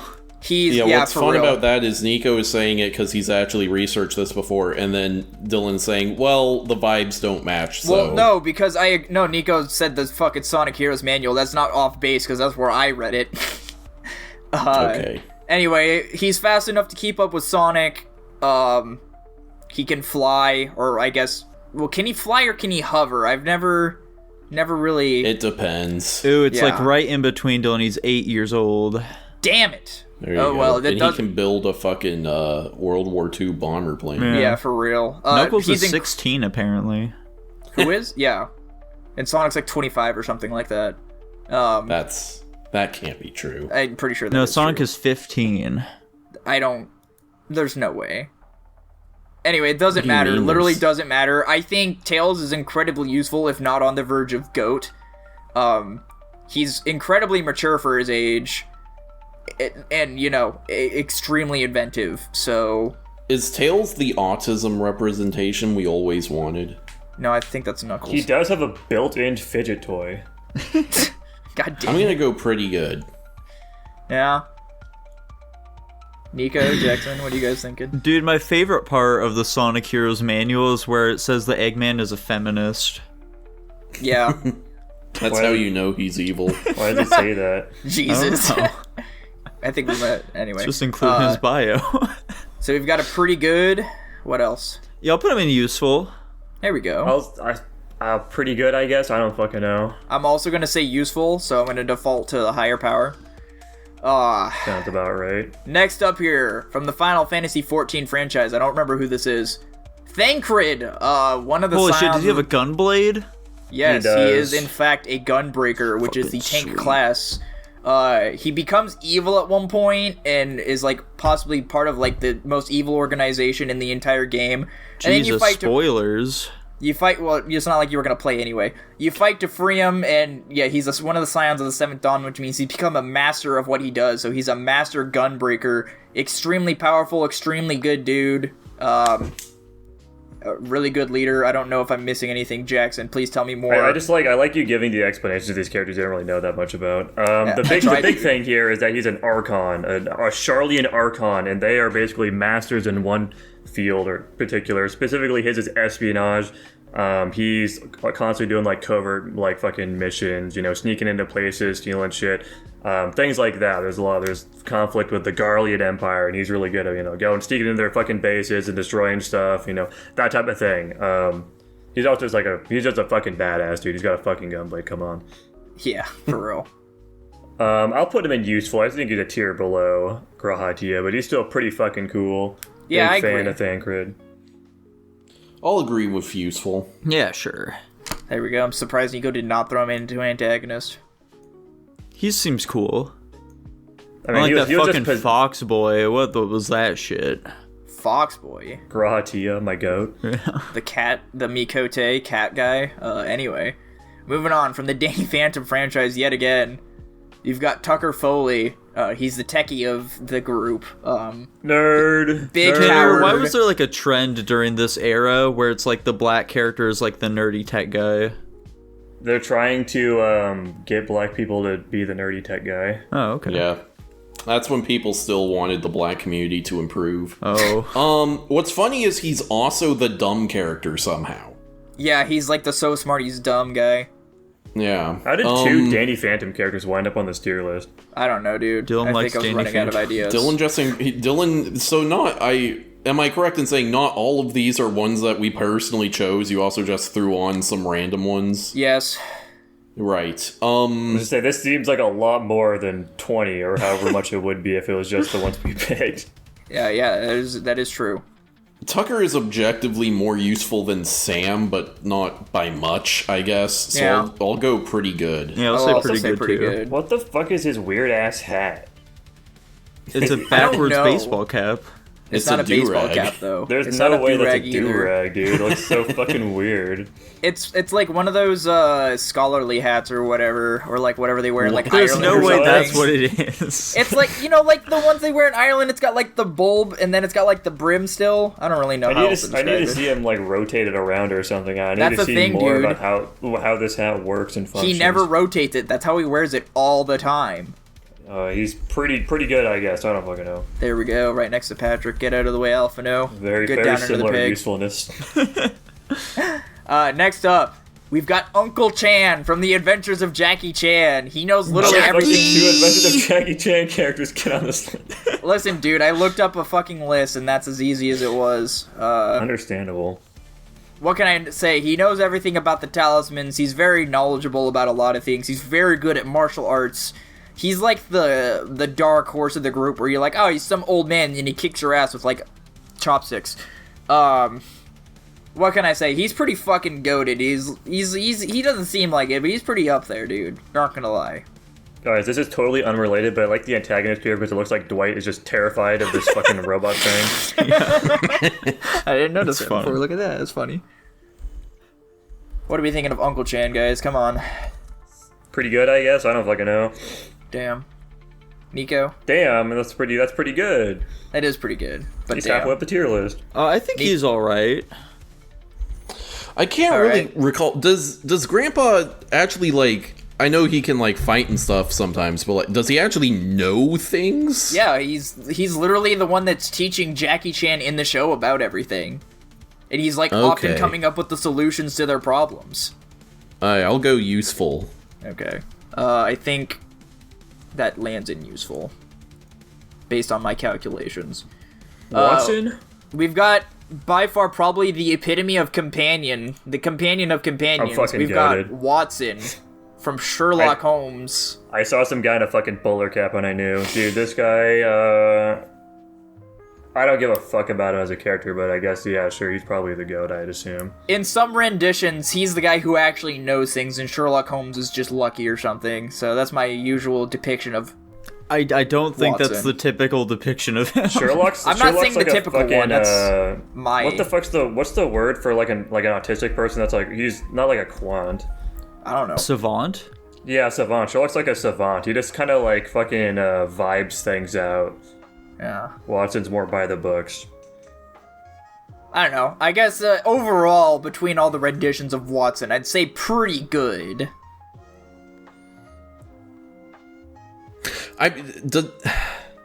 I assume in the books he's more useful or whatever, but like whenever you see him in a show or movie, he just kind of follows Sherlock around and gets surprised at everything. He's just there, you know? Dude, they never appreciate my GOAT.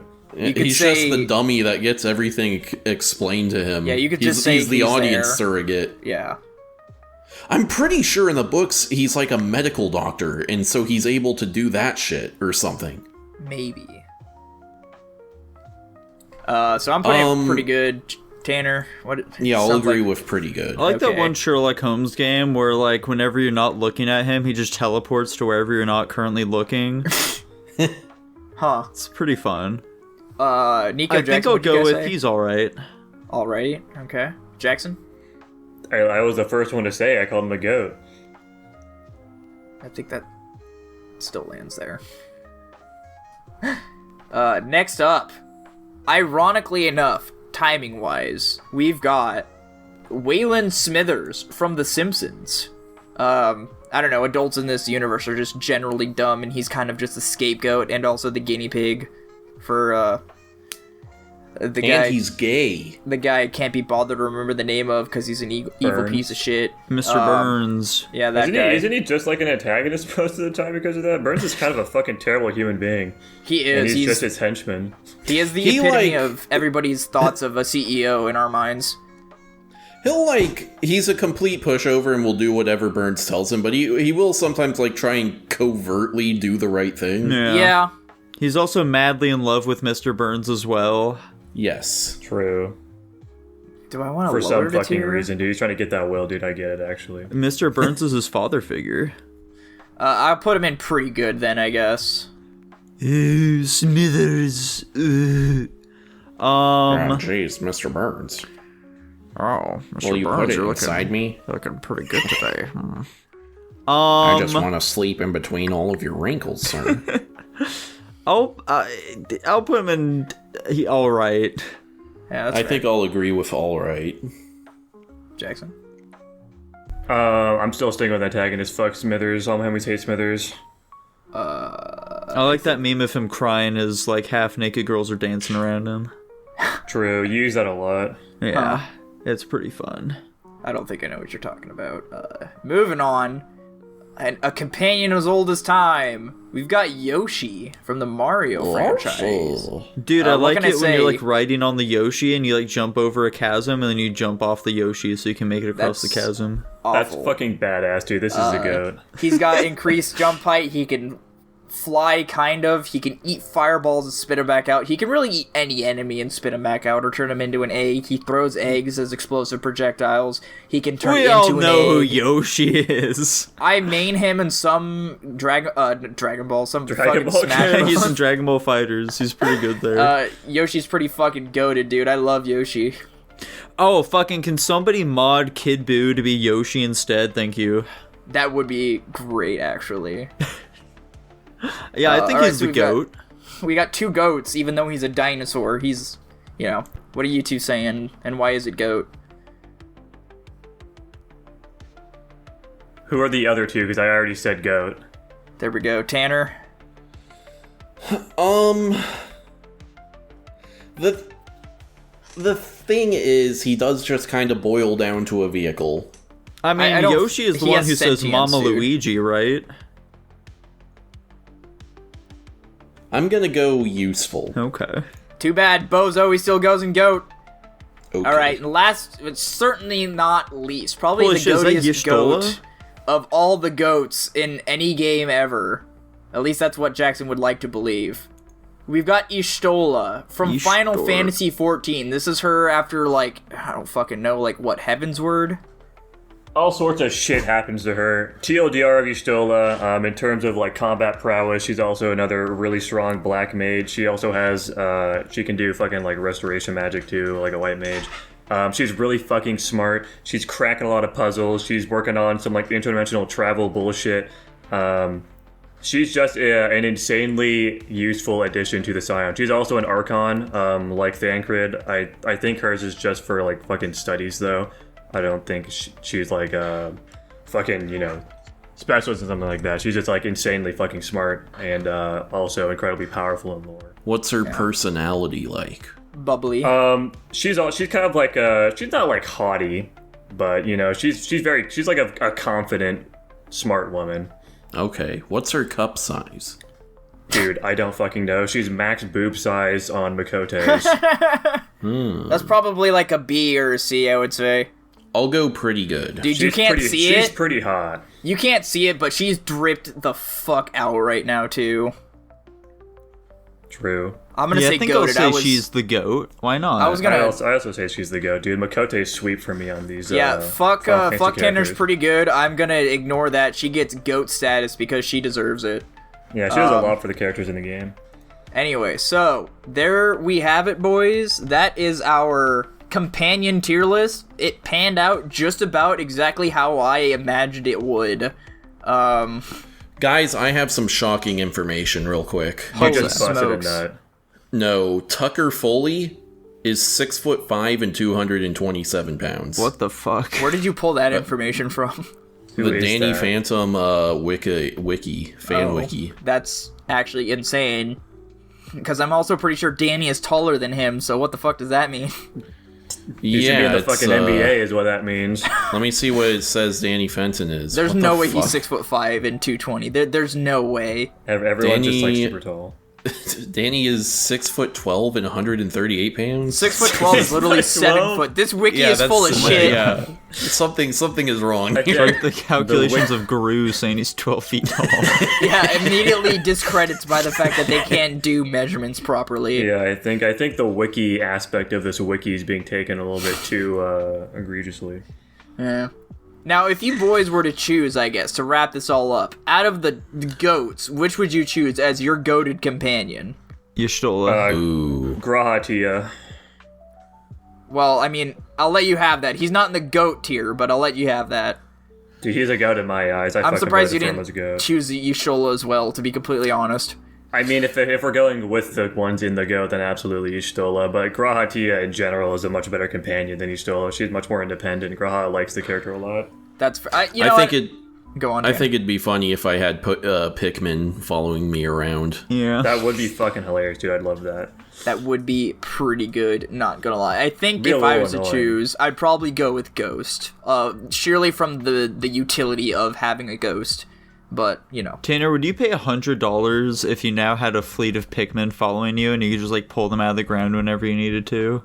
For only $100? Yeah. Yes. dude, that's an easy $100 spent. What are you talking about? Oh. How much use in your daily life do you think you use the Pikmin for? Dude, they do everything.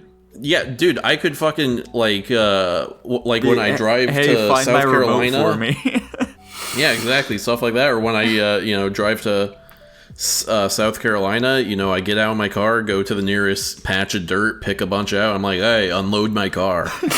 There we go. See, he's got it down, dude. I am imagining scaling them up to like Human size. being the same ratio to my size as they are to all of ours. What if they're not? They're normal Pikmin Dude. size. Yeah, if they're the normal Pikmin like little size, ants, guys, running around.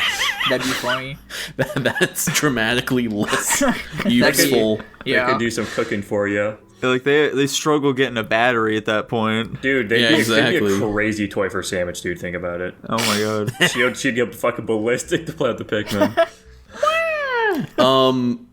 I mean, it's only $100, so I probably still would. But yeah, at that point, they're kind of uselessly small. They're like a fun party trick. Like, hey, check what I can fucking do. What's like the biggest thing we see Pikmin able to lift? Like 100 Pikmin? I'm imagining like a TV remote or something, and it takes 100 of them. I saw him pick up a big bug. I don't have too many encounters with Pikmin games. I have like off-brand Pikmin games where it's like rolled into a Nintendo game, but other than that, I still need to play Pikmin 4. I fucking loved Pikmin 3, so I know I would love 4. You know what else you'll love, Tanner? Yeah. I think you're gonna love all the fun little films we got this week over on Guapish at the Movies. Guapish at the Movies. Da da da da da da da da da da. Da-da-da-da. Jackson, what have we watched this week? You guys should have done the fucking Simpsons or the Green Day rendition of that. Anyways, of course. Yes, this week, of course, the Patreon request, as requested by Blake, thank you for the request, was the 2007 film The Simpsons movie. If you also want to get your movie requested and potentially reviewed by us, just go to guapish.com/Patreon for $1 a month. You can, in fact, request a movie for us and have a very low chance of us ever actually picking it and watching it. Don't say that part. Leave that It's a part out. guaranteed chance on a long enough time scale. Yeah, over time it'll eventually be picked, you know? It's just, you like gambling? We all like gambling. Anyways, I'm the cutting Simpsons that part movie, out. Nico, you Damn it, fucker. dude. You fumbled.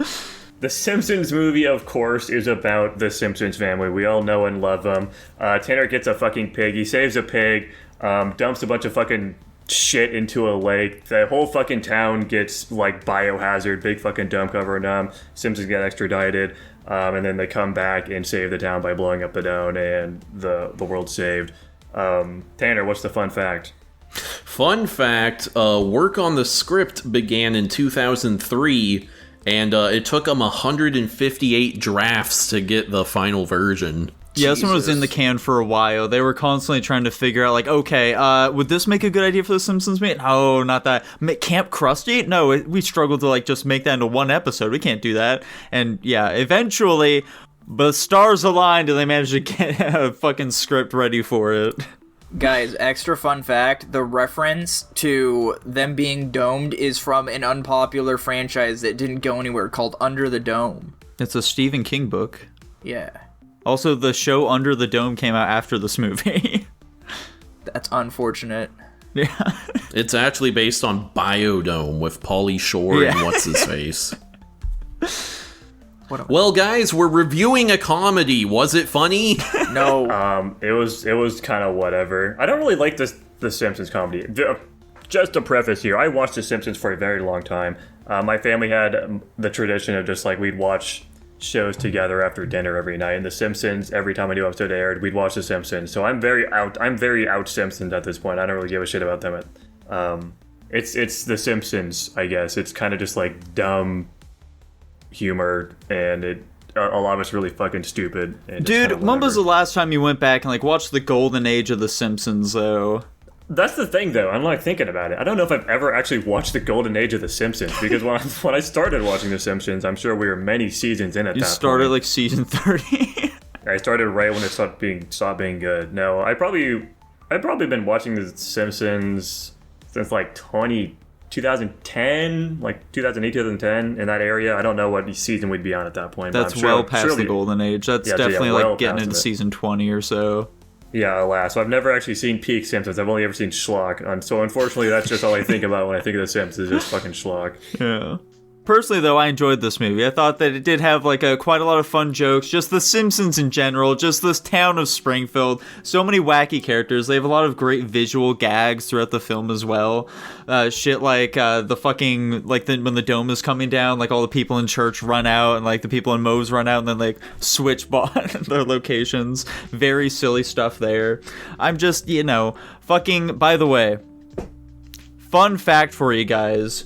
I don't know if you're aware of this, but Dr. Nick, at the end of the film, he gets brutally murdered. And they actually did kill him off in the actual show as well for a few years. Oh, that's what do you mean by for a few years they brought it back? Yeah, they eventually were like, let's just bring Dr. Nick back. He's a fun character. Interesting. That's funny. Nice. Yeah, I agree. I think this movie is generally funny. I think it does solid work with lampooning the concept of the TV show movie. I think they do a good job paying attention to that and cracking jokes about that. Yeah, just like the way the film opens. Homer's like, why are we paying for this for something to get on TV for free? Yeah.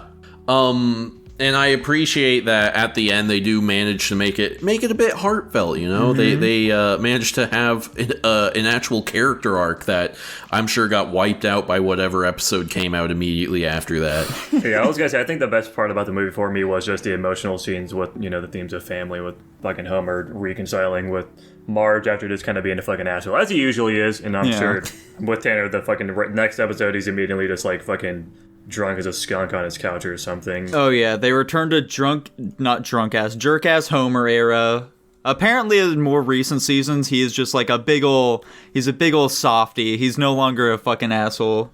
But yeah, speaking of like the themes of family and stuff like that, the character arcs they go through, I feel like Lisa unfortunately did take a back seat during this film. Like, she was there for like the initial like setup for like the environmentalism stuff, but then like after that, she really doesn't have much to do with like all like the family drama stuff whatsoever. Like obviously there's stuff between like Homer and Marge. Bart and Homer also have like a lot going on there, but like Lisa doesn't really have much of a voice in any of that. I agree. Yeah. I don't know, this movie was kind of whatever. Boo! I'm honestly shocked this didn't appeal to Dylan. It feels like it would. Right? It did not age well for me. I liked this much better when I was younger. Did you like the scene where Bart was skateboarding naked, Dylan? No, that was incredibly cringe. I thought it was great personally. I like how much effort they go through during that scene to like make sure this penis is always being covered by all this like little stuff in the environment, and they're like, fuck it for the section. Yeah. That's very funny. I don't know. I was sitting here this whole time thinking, man, Nico's probably loving this shit right now. He's probably busting a gut. He loves this kind of shit. He's always talking about how good Simpsons is, and I'm sitting here super indifferent to all of it. If there's one thing I think of when I think of Nico, it's that he loves The Simpsons. It is one of his favorite things, dude. I do enjoy myself some Simpsons. Like, going back to the family drama stuff, I feel like Marge's goodbye message to Homer was done really great, too. Like, it does a good job of selling the finality behind her words during that scene. And, like, if you're a big Simpsons head like I am, you would know that Why Do Birds Suddenly Appear is, like, their song. It's, like, their wedding song and stuff like that. It's something that they sing throughout the series to each other. And so just, like, hearing that is, like, Homer's just, like, charging out there, like, looking for his wife and family and stuff like that. It does make it very emotional. Nico, are you crying right now? I did cry during that scene, I must confess. Damn. Nice. And yeah, I do just really appreciate how they didn't like try and downplay that scene with like jokes or anything like that either. Like, you know, some other series that will not be named Family Guy would probably cut in like a clip of like Stewie fucking farting or some shit like after Homer runs out of the room, you know? Yeah. I mean, did they undercut it with the big boobed Inuit woman? That was like a bit later. Like during that scene Okay. itself, they didn't undercut it at all. Okay, that's fair enough. Which, speaking of like that woman, I'm not a big fan of like Homer's whole epiphany scene, like how he comes to realize like, oh, I should probably like go like save my family and stuff like that. I feel like I would have appreciated something a bit more grounded during that scene rather than like, oh, here's some mystical thing to help you figure your shit out. Alas, they couldn't think of anything else. Yeah. Yeah, we made him too dumb. And also, by the way, here's another gripe I have with this film here, just real quick for you boys, real quick. As you may know, if you're a big Simpsons head, not even a big Simpsons head, but like why did they make like actual Arnold Schwarzenegger the president? Because they have their own Arnold stand-in in the show. His name's like Wolfcastle or whatever. Why didn't they just use him? Because it sells better. True. That is probably why. It's just like general audiences would have been like, who the fuck is this guy who sounds like Arnold? Why isn't it Arnold? Yeah, I'm assuming a lot of this is to sell the universe to people. Yeah, it'd be funny if on the poster they only credit the like celebrity guests Yeah. and not like the main voice actors of the show. Yeah, thank you to Green Day for being in the show. Who's Hank Azaria? What? What are you talking about? I like this movie personally. Fuck you guys. Are we down to get onto the ratings? I didn't dislike the movie. It was just kind of whatever to me. Yeah. Dude, I liked it. There we go. Yeah, I'm ready to rank. Fantastic. All right, I'll kick us off then, you bastards. I'm giving it a B+. Holy shit, I also gave it a B+. I gave it a flat B. Oh man. C minus. C+. D. Die. Jackson, what'd you give it? Do you say B or D? Flat B. Okay. I wouldn't give it a fucking D. That's Yeah, that's I was gonna say it's a bit this- harsh. D is a little harsh. This movie does have a lot going for it. I do think it has a lot of like fun artistic stuff they're going with it. I do like the Hartville scenes. It has some funny scenes. Whatever. B overall, I think that's a very reasonable rank for the Simpsons movie. I'd agree. I agree. I And suppose. speaking of B-tier movies, we of course have Tanner's pick of the week, that being the 1995 film Seven, maybe even SE7N, depending on how you want to say it. No. Right. Seven is the story of two cops. You got the one who's too old for this shit, and the young gun who's ready to come. They are investigating a series of murders based around the 7 deadly sins, and then they find Kevin Spacey, and they kill him. The end.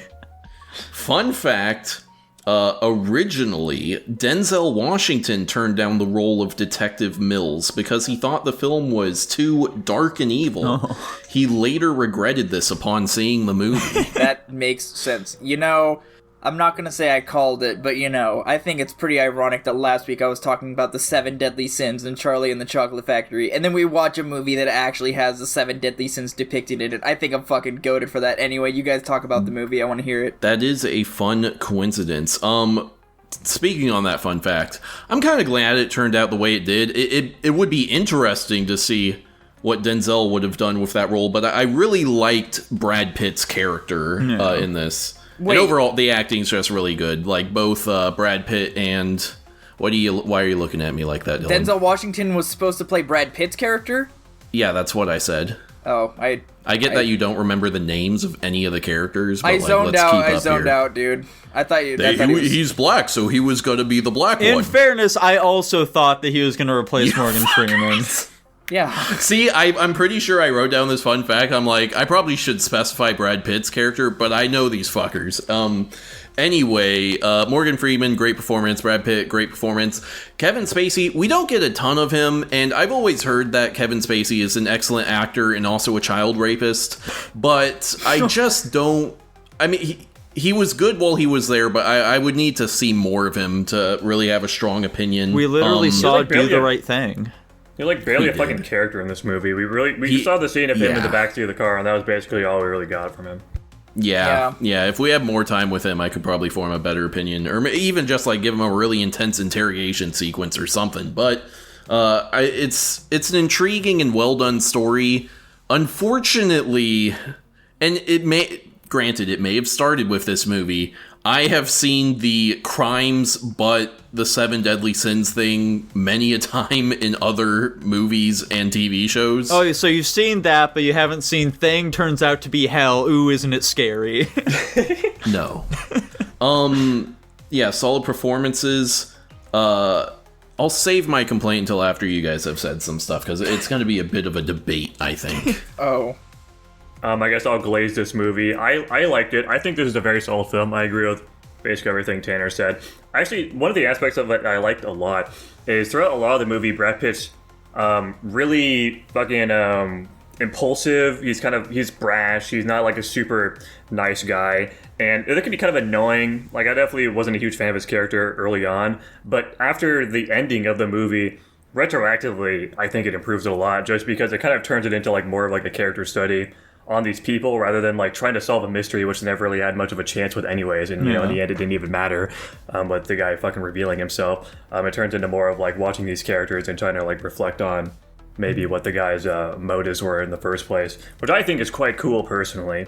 I just think it's an interesting concept. I agree with Tanner though. This is an insanely overdone trope. Yeah.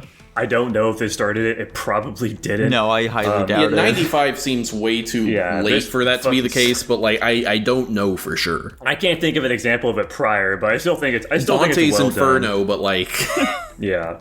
I think it's a good movie. I enjoyed it. I like the characters. I think the world building was interesting. I do like the antagonists at the end. I really like those final scenes. I think they're very interesting and well done. I just like the movie. I enjoyed the movie.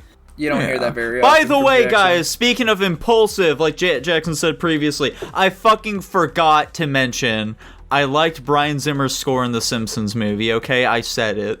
Okay. Fuck you. Got him. I mean, I don't know. I don't have anything crazy to say about this movie. I agree. I really enjoyed all the performances. Everything was super solid. I thought the movie was paced fairly well. Even in the slow moments, you know, there was still some build-up. You know, I think that just kind of goes hand in hand when you have murder mystery going on. It's really difficult when working with a criminal who works from the shadows like this character did. They even threw that bit in the center where they show up to this apartment and you're like, oh, well, surely it's not this easy. Like, this can't be the person they're looking for. Like, they're gonna think it's a guy, they're gonna break in the door, it's another criminal but not the guy they're looking for, and then it turns into, oh yeah, this is actually the guy, and, you know, he almost kills one of the main characters, but of course they don't do that because plot armor. Well, that, and he was trying to fulfill the rest of his masterpiece, quote unquote, I guess, if you would say that. But another thing that movies like this do, too, is it has disregard for the audience's feelings. Like, of course, nobody wants to see murders, and some of these murders are performed in very gruesome ways, and especially the ending. Like, I had a really strong feeling just based on the interaction that he had with the near-death experience with Brad Pitt, and then just the long drawn-out scene is like, oh, I'm really looking forward to this one. I think you'll like it too. And I already had that, like, narrative in my head. I was like, oh, he did something with his wife. And even the part where, like, oh, there's a dead dog on the road, I'm like, dude, that's one of his fucking dogs. Like, they're laying out the red carpet for the scene that's playing in my mind already. Was that one of his dogs? I don't think it was confirmed, but, like, I think it could be implied that it was one of his dogs. I think it was just some random fucking dog, personally. I mean, That'd it could be interesting if it was, though. Yeah. I think with the because the fact that, you know, it's implicated and very heavily implicated that his wife's head is in the box. Well, yeah, but, like, when the fuck... Like, I think that would be a neat idea if it was one of his dogs, but when would he have brought it there? Because, like, he murdered the wife that day. But he got away with a lot of weird shit this whole movie. I think getting a dead dog in the middle of nowhere isn't hard, to be completely honest. But yeah, no, solid performances, solid plot, really good pacing. I don't know anything about cinematography, so I'm not even gonna try with that. Like Jackson, I did really enjoy this movie. Actually, on the topic of, real quick here, for, like, complaints with this film, the sound mixing was not fantastic, especially during early parts of the film. Oh it my was god, yeah. fucking impossible to hear what they were saying. I'm really glad you brought that up. That was actually one of my main points I was going to bring up during our discussion, so you guys could be proud of me for recognizing using correct terms, but now Nico has it. Now I'm sad. That could just be like a bad rip, maybe? Maybe. I don't think so. Like, it was fucking unlistenable, though. Like, especially, like, the most standout... Like, there's plenty of scenes, but the biggest standout one was when they were doing the fucking gluttony case, and they were walking around that building, and you just couldn't hear a word these fuckers were saying. Yeah, it kind of boiled down to, it sounds like they're too far away from the microphone, or there cannot be any other external noise going on, or else you cannot hear our main characters talking, and it was so hard to watch, and I'm like, if this was intentional, it wasn't a good call. If it was just bad mixing, that's kind of still on the production studio, so either way, but yeah, that was... Did you turn subtitles on? I know that it can be a big problem for films where most of the time, like, the mixing and stuff, they're made for, like, the theatrical release. So, like, if you watch it in theaters, it'll sound totally fine. But then, like, they don't always do the best job of, like, actually cleaning that stuff up for, like, you know, your own home listening experience, which can definitely lead to, like, the biggest problem a lot of people will notice generally is where it's like, the music is so loud, but then during the normal scenes, they talk so quiet. So, like... sometimes they don't do the best job of fixing that sort of stuff later. Yeah. I guess I'll do my big complaint. I think he was it's not wrathful if it was, like, justified the way it was. No. Okay. No, not even close. My problem is with the ending, and it's... Because the ending to me feels inconsistent with the setup. And what I mean by that is, you know, it's 7 murders, 7 deadly sins... And the first 5 murders we see, is that it is him murdering someone who embodies that trait. But then with the last ones, it's like the leftover ones are envy and wrath. Right. And so he kills the wife, but he kills the wife because he himself is envious, which fine, him but getting killed is supposed to be the envy. Sure. Okay. But that still leaves the wife doesn't represent anything, and he turned someone into wrath, but they didn't die. Well, I think he was just trying to solidify him as wrath, but no, I see what you're saying. I think I'm saying, so like, because again, what was set up was each body represents one of them. What does the wife represent? She represents a means to an end.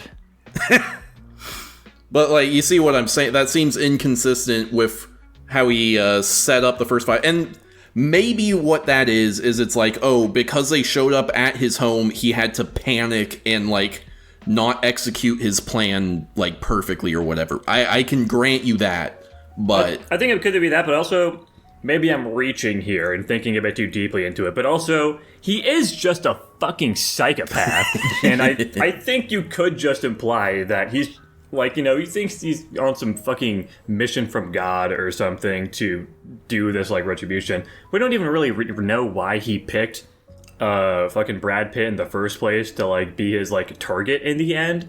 Maybe he just picked it because they're the ones that are the closest to his tail on the case, and he was like, oh yeah, that'd be a good one, after stalking them or something. I don't fucking know. I think he's just some fucking crazy person, and he's just hot on some trail, and it's like, this is a cool idea. you could be right there, but that's not a very satisfying answer. Yeah, I mean, I see this from both ends, to be completely fair. I do remember thinking that when I witnessed it. I was like, hold on a second. So these other 5 murders, you know, they were, like you were saying, they are the embodiment of the deadly sins. I understand where he's getting at, where if he was then murdered, he would be deemed envious, but that doesn't necessarily follow the train of thought, because he's just creating that narrative in his own mind to become envy because his plans were altered. Some could see it as subverting expectations, which in most cases, it could be good or bad. I was trying to justify it in my head. I think it was a fine change of pace, but I did think it was a bit of a stone in the pond, as one is to say, where it created... I feel like you can just take his justification for being envy at face value. Like, he said he embodies envy because he wants, like, a normal life, and he had one. He was envious of that. Yeah, and I don't know if it was really... I think it was established via the plot that he was murdering the people that embodied sin. I don't think it was ever implied that they had to be murdered, is the thing. And he was just saying... That's just what he was doing. He fucking killed 5 people, so you can kind of, put the pieces together. But, like Jackson was saying, he's a fucking psychopath who really knows what he was thinking. And, he probably just did a switch of pace because he wanted to and because it was most convenient for him to complete his quote-unquote masterpiece. So, who really knows? I think my complaint stands. Right. We're all entitled to our opinions. I agree with what you're saying, Tanner, but I don't really think it's that big of a point. At least, I mean, it's not like dragging it, like, into the B tier or anything. Right. It's dragging it into the D tier, in fact. Anyway, does anybody else really have anything impactful to say besides Jackson after we give it a letter rating? I do like a little bit more insight into the police shenanigans stuff. I like seeing detective work. I think it's interesting learning more about how these things work, assuming that this is actually realistic in any regard and not just like movie magic. Specifically what I'm talking about is like the connections through like the library thing. I could see that actually being a legitimate thing. I'm not sure how valid it actually is. That and then the fucking way they handled the escortee to his location, I think was also pretty interesting too. Yeah. Things like that. There's a lot of little tiny bits in this movie I enjoyed. Yeah, I like how they made what could be seen as boring not so boring in this movie. True. Ranks? Yeah, I guess so. Jackson, I'm assuming you're gonna be the highest on this one. Where are you putting it? I gave it a flat A. Flat A. I'm close. I'm like an A- for it. Dude, I also gave it an A-. Holy smokes, Nico, you're a gosh darn liar. You better apologize to the crowd right now. I gave this movie an A+. Whoa. Guys, and unsurprisingly, an A+, an A, and 2 A- which lands it at an A. Can you believe it? I can't. Alrighty, Tanner, we almost hit the trifecta here. Is this going to be the first week you and I have aligned on all of our ranks? Who's to say this next movie's a real? This one is impossible for me to make a prediction on that one. Yeah, it's really, given our next movie, which of course I'm segueing into right now, our next movie being the 2012 film Compliance, I really don't think that Tanner and Nico are going to align on this one. Nico, tell us about it. Yeah, sure thing. So Compliance is the true story of a quote-unquote man of the law calling up a fast food restaurant and accusing an employee of stealing from a customer, which spirals into untold horrors for said employee. And it is all 100% real and did happen. It's real, Dylan. It's real. You saying it like that makes me not believe it. Tanner, I'd love to hear a fun fact based on a real life scenario. Fun fact, some of the phone conversations were done over an actual phone line. Oh, that's fun. That would make so wait, this cop, the guy on the other end of the line was, like, in reality, a police officer. No. Okay, thank God. In the real life case, he was like a security guard. That's basically the same thing, dude. Dylan, what'd you think of this film? Fuck this movie. It doesn't need to exist. No? No. I get that it's based on I get it's based on a true story. I'm not trying to downplay what happened in real life. I think what happened in real life is a true tragedy based on, like, what we have in today's society. However, I don't need a play-by-play recreation of something that happened. I think this is something you either see in a documentary or you read about online. I don't think it needs to be a movie. I don't know why this movie exists. I did not enjoy watching it. The acting made it seem like it's, like, something happening in real life, you know? I didn't feel like I was watching a movie. That's something I've heard Jackson say before, so I'm just gonna use it here. That's fine. The movie made me extremely uncomfortable. Again, I don't know why this movie exists. It didn't have to be. This is something I watch, like, a 12-minute YouTube video for if I really wanted to. It's horrible. I don't like it. What's funny is I kind of agree with Dylan here. I do think they stretched the premise a bit too much. Like, I don't think it filled up its runtime very well at all. And I was like, yeah, this probably should just be like a 1 hour like TV special or something and not a full ass movie. Yeah, I see very little value in the creation of this film as a whole. Like, this really just doesn't need to have been made. I don't understand why they put in the effort. Like, I agree, this definitely feels like it drags on a bit. There's a lot of just, like, fucking artsy setting shots and shit. I don't really know why they need to fucking do that.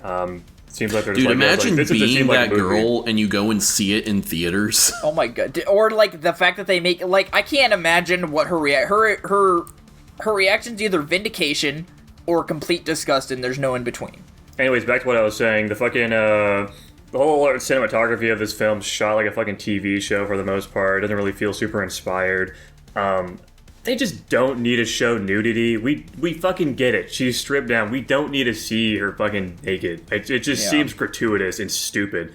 I don't know why they do that. Yeah, I do think you need to be really careful with that kind of stuff because it does start to lean into the sort of, like, exploitative part of it if you do that too much, where it's like, isn't this, like, a little titillating, though? It's like, that's not the emotion anyone should be feeling in this scene. Like, we get the fucking idea. There was plenty of, like, racks and shit. They could have cleverly hit her behind something like that, too. We just didn't need to see it. It just really adds more credence to, like, why the fuck did this movie need to be made? Like, granted, this is, of course, also an insanely frustrating movie to watch because the characters are just insanely stupid. And, you know, you can just deflect all of this on the fact that it is, in fact, you know, a real story. This actually happened. These retards did actually exist in real life. But one of the things I actually don't like about the way they presented it is that we don't actually see, like, a live retelling of what's actually happening, and we're given credence to that because of the interview that happens at the end, where they're telling, or, you know, they're saying things that happened, and the fucking manager's deflecting. But, like, they also show, like, blatant evidence of her actually doing these, like, fucked up things, like ignoring her when she's, like, asking for help and things. But we don't see that in the movie. It's just some shit that's showed in, like, the after credits in this interview. I don't like that, personally. Not a fan, because that... It just seems fucking manipulative. I don't like it. Wait, what do you mean by that last point, though? That it's manipulative? No, like... What do you mean, like... For example, they... Like, in the interview, they had asked her, like, why didn't you, like, get her out of there? She was, like, she was asking you for help when you came in, and she She was like, Oh, what? okay. I don't remember her doing that. And then they show a clip of her doing that. But guess what? That clip wasn't something we actually saw. It was just Gotcha. in the interview segment. Okay. Things like that. Like, we were literally missing pieces of information. I don't understand why they would present it that way. It just seems very strange. That's fair. Yeah. I understand all of those complaints. To give it some props, it is very effective at what it's trying to do. You are so fucking uncomfortable the I whole was time, tense and you throughout are like this entire film's runtime. yeah, you are dreading what is going to happen next. And I think the performances are pretty good all around. True. It does feel very true to life. Yeah, and like I mentioned, and I'll just say for the audience, I find it so funny that for the most part, it was like the men that were like catching on that something was off, but the women were all like all in on this. Yeah, let me... Actually, I'll save you. I kind of have a rant too, so I'll wait. Okay. Go ahead. That was all I had to say. I mean, to touch on something that Jackson actually said, I want to spill my heart out here for a moment, dude. So he's the one who did this. Holy smokes. you know, Jackson mentioned like the people in this film are just like really stupid, but you know, let's just get this out here. This is the most famous incident that happened from a string of scams. As the film said at the end, there were like over 70 of these things, but perpetrated by like this one person. And a lot of them did include like strip searches. Some of them were conducted on customers as well. Like fucking customers would pull in and do this shit too as well. So like, you know, fucking like it seems like anyone can really fall for this sort of thing. I don't think there is as much of an idea of like they're just dumb or like super gullible. Like aside from like just those ones, there were also a lot of unrelated ones as well, where like fucking someone like called into, it was like a KFC or something like that. They called in, were like, hey, we need to like just like make sure that your sprinklers or something like that are working properly. And so like, you know, the employees like go, they accidentally end up activating the sprinklers because that's what those people were actually telling them to do, which caused like some foam and shit to get over like some employees' skins, and then the people are like, oh my gosh, it got on your skin. That shit's really toxic. What you need to do now is you need to strip down and you need to pee on it. It's like a jellyfish thing. Are you familiar with those? And they actually went through and did it. They fucking peed on each other, stripped down naked, all that shit. There was another where some employees were told that their restaurant was filling with gas, and so they needed to break all the windows in order to, like, you know, not make the place fucking explode. And they went through and did that. They broke all the windows. This sort of like obeying to authority is just something that people seem to just kind of do. And I'm sure that if you ask like any of those people, like, hey, would you like do this thing if you were just like told to? Of course they'd all say no. But once you get into the actual reality of the situation, it's like, oh, maybe there's like something a little more to this. I get that, and like I mentioned, like at the beginning, I'm like, oh, so some dude heard about the Stanford prison experiment and decided to go as far as possible. But the thing that this is all canceled out if you just know that police officers don't call you. True. Yeah, with that, so it's unfortunate because those scenarios seem somehow more legitimately... Some of those seem more believable, to be sure. Now, I will say, my suspension of disbelief was not ultimately broken. That's good. I think that I would agree with that. I think the biggest thing, and the reason why my suspension of disbelief wasn't broken, is that the fucking guy on the phone actually legitimately did like a good job of convincing. Like he legitimately, like the girl said, he had a fucking answer to all of her, you know, like everything they would ask. Mm-hmm. He did a good job fucking directing and leading the situations. Granted, some of them are like go to the point of absurdity. Like, yeah, I'm gonna have you get spanked by this guy for disobeying order. What? But you know, Listen, still. Yeah, Listen, I think he did a really great job of feeling very authoritative. I think that the only part of any of that where it's like, okay, come on, was when like the fucking fiance or whatever came in and he was immediately like, okay, tell me what her nipples look. I feel like that was a little too quick to really feel very believable. Yeah, no, like that's like why the fuck would you ever continue with that conversation after that? What the fuck would you ever get out of telling a police officer that information? Yeah, exactly. Which, like, by the way, the fucking real dude in that situation, he also went through with all that shit in the film too, which is just fucking insane. Oh, so you could just go under the assumption that guy was kind of just a piece of shit, and he was like, hell yeah, dude, yeah, sure, her nipples? Yeah, let me get a closer look. Was he drunk in real life too? I don't think so. Like, I'm sure that they did that for the film just to be like, okay, this will give you a little more of like leeway as to why he would go through with it. But like, I don't know. I think that maybe on some level, like, he gets, like, because he's being told to do this, like, by some sort of person of authority, he's feeling, like, more of an attachment between, like, himself and the acts he's committing, so he feels like he can go through with it, and it's like, you know, he's being told to do it, and this guy's like, I'll take the rap for everything, so, like, don't worry about it, but, yeah, I don't know, I just wouldn't count out too much, like, oh, these are just gullible people, you know? Right. What's your rant, Dylan? Yeah. 5 fucking minutes later. Anyway, I don't know, dude. Like, I wish this movie was like Hollywood trying to make this a believable story, but unfortunately it's not the case, because here's the thing. The whole police officers don't call you thing, that is understandable maybe on a personal level. I do think there are instances, however, where police officers will call, like, an establishment maybe. So maybe the whole premise of, well, regardless. They'll never establish first contact via phone. They'll meet with you in person, and then maybe they'll say, hey, I will call you. Here's what my official police number is. Well, there you Especially if in the instance like this, where they're, like, just down the fucking street, it makes no sense. Yeah, so, and just to skip ahead, they were like, are you aware that the police station was 0.5 miles away from where your place of employment was? And she was like, no, I didn't know that. I'm like, you live in the town and you work in the town and you don't know your police station is half a mile down the road? Like, are you fucking kidding me? Like, how dense do you have to be? I think, like, to some degree you can just believe she's lying there. Well, yeah, I have to, because she was shown to be lying throughout the interview. Yeah, she's trying to save face. And it's just like, she's a working, there's so many issues, and I can't even go after the movie, because if it's, I'm so fucking frustrated with just everything, because the evidence stacked against her is the police officer stated she reached into the customer's purse and grabbed money out. Not only was it the busiest time of the day, there were at least 15 plus people around, there was also her coworker right next to her, and both of her bosses in the same building, probably right behind her. So that fucking is stupid. So that evidence, no, bullshit. Tell me your fucking badge number and all that shit in your precinct, whatever the fuck. Give me evidence to believe why this is real. And also tell me why you know more than, I mean, to be fair, yes, it's understandable the cops can know more of a background behind a person, but if you have a handful of people you work with saying that this is unusual behavior and she's never done shit like this before, maybe take the police officer's, like, story with a grain of salt, and then maybe after, you know, maybe not more than 2 fucking hours of waiting for cops to show up, even though this guy keeps saying, we have people on the way, we're just really busy. Dude, cops aren't so fucking busy, they can't spare 1 officer.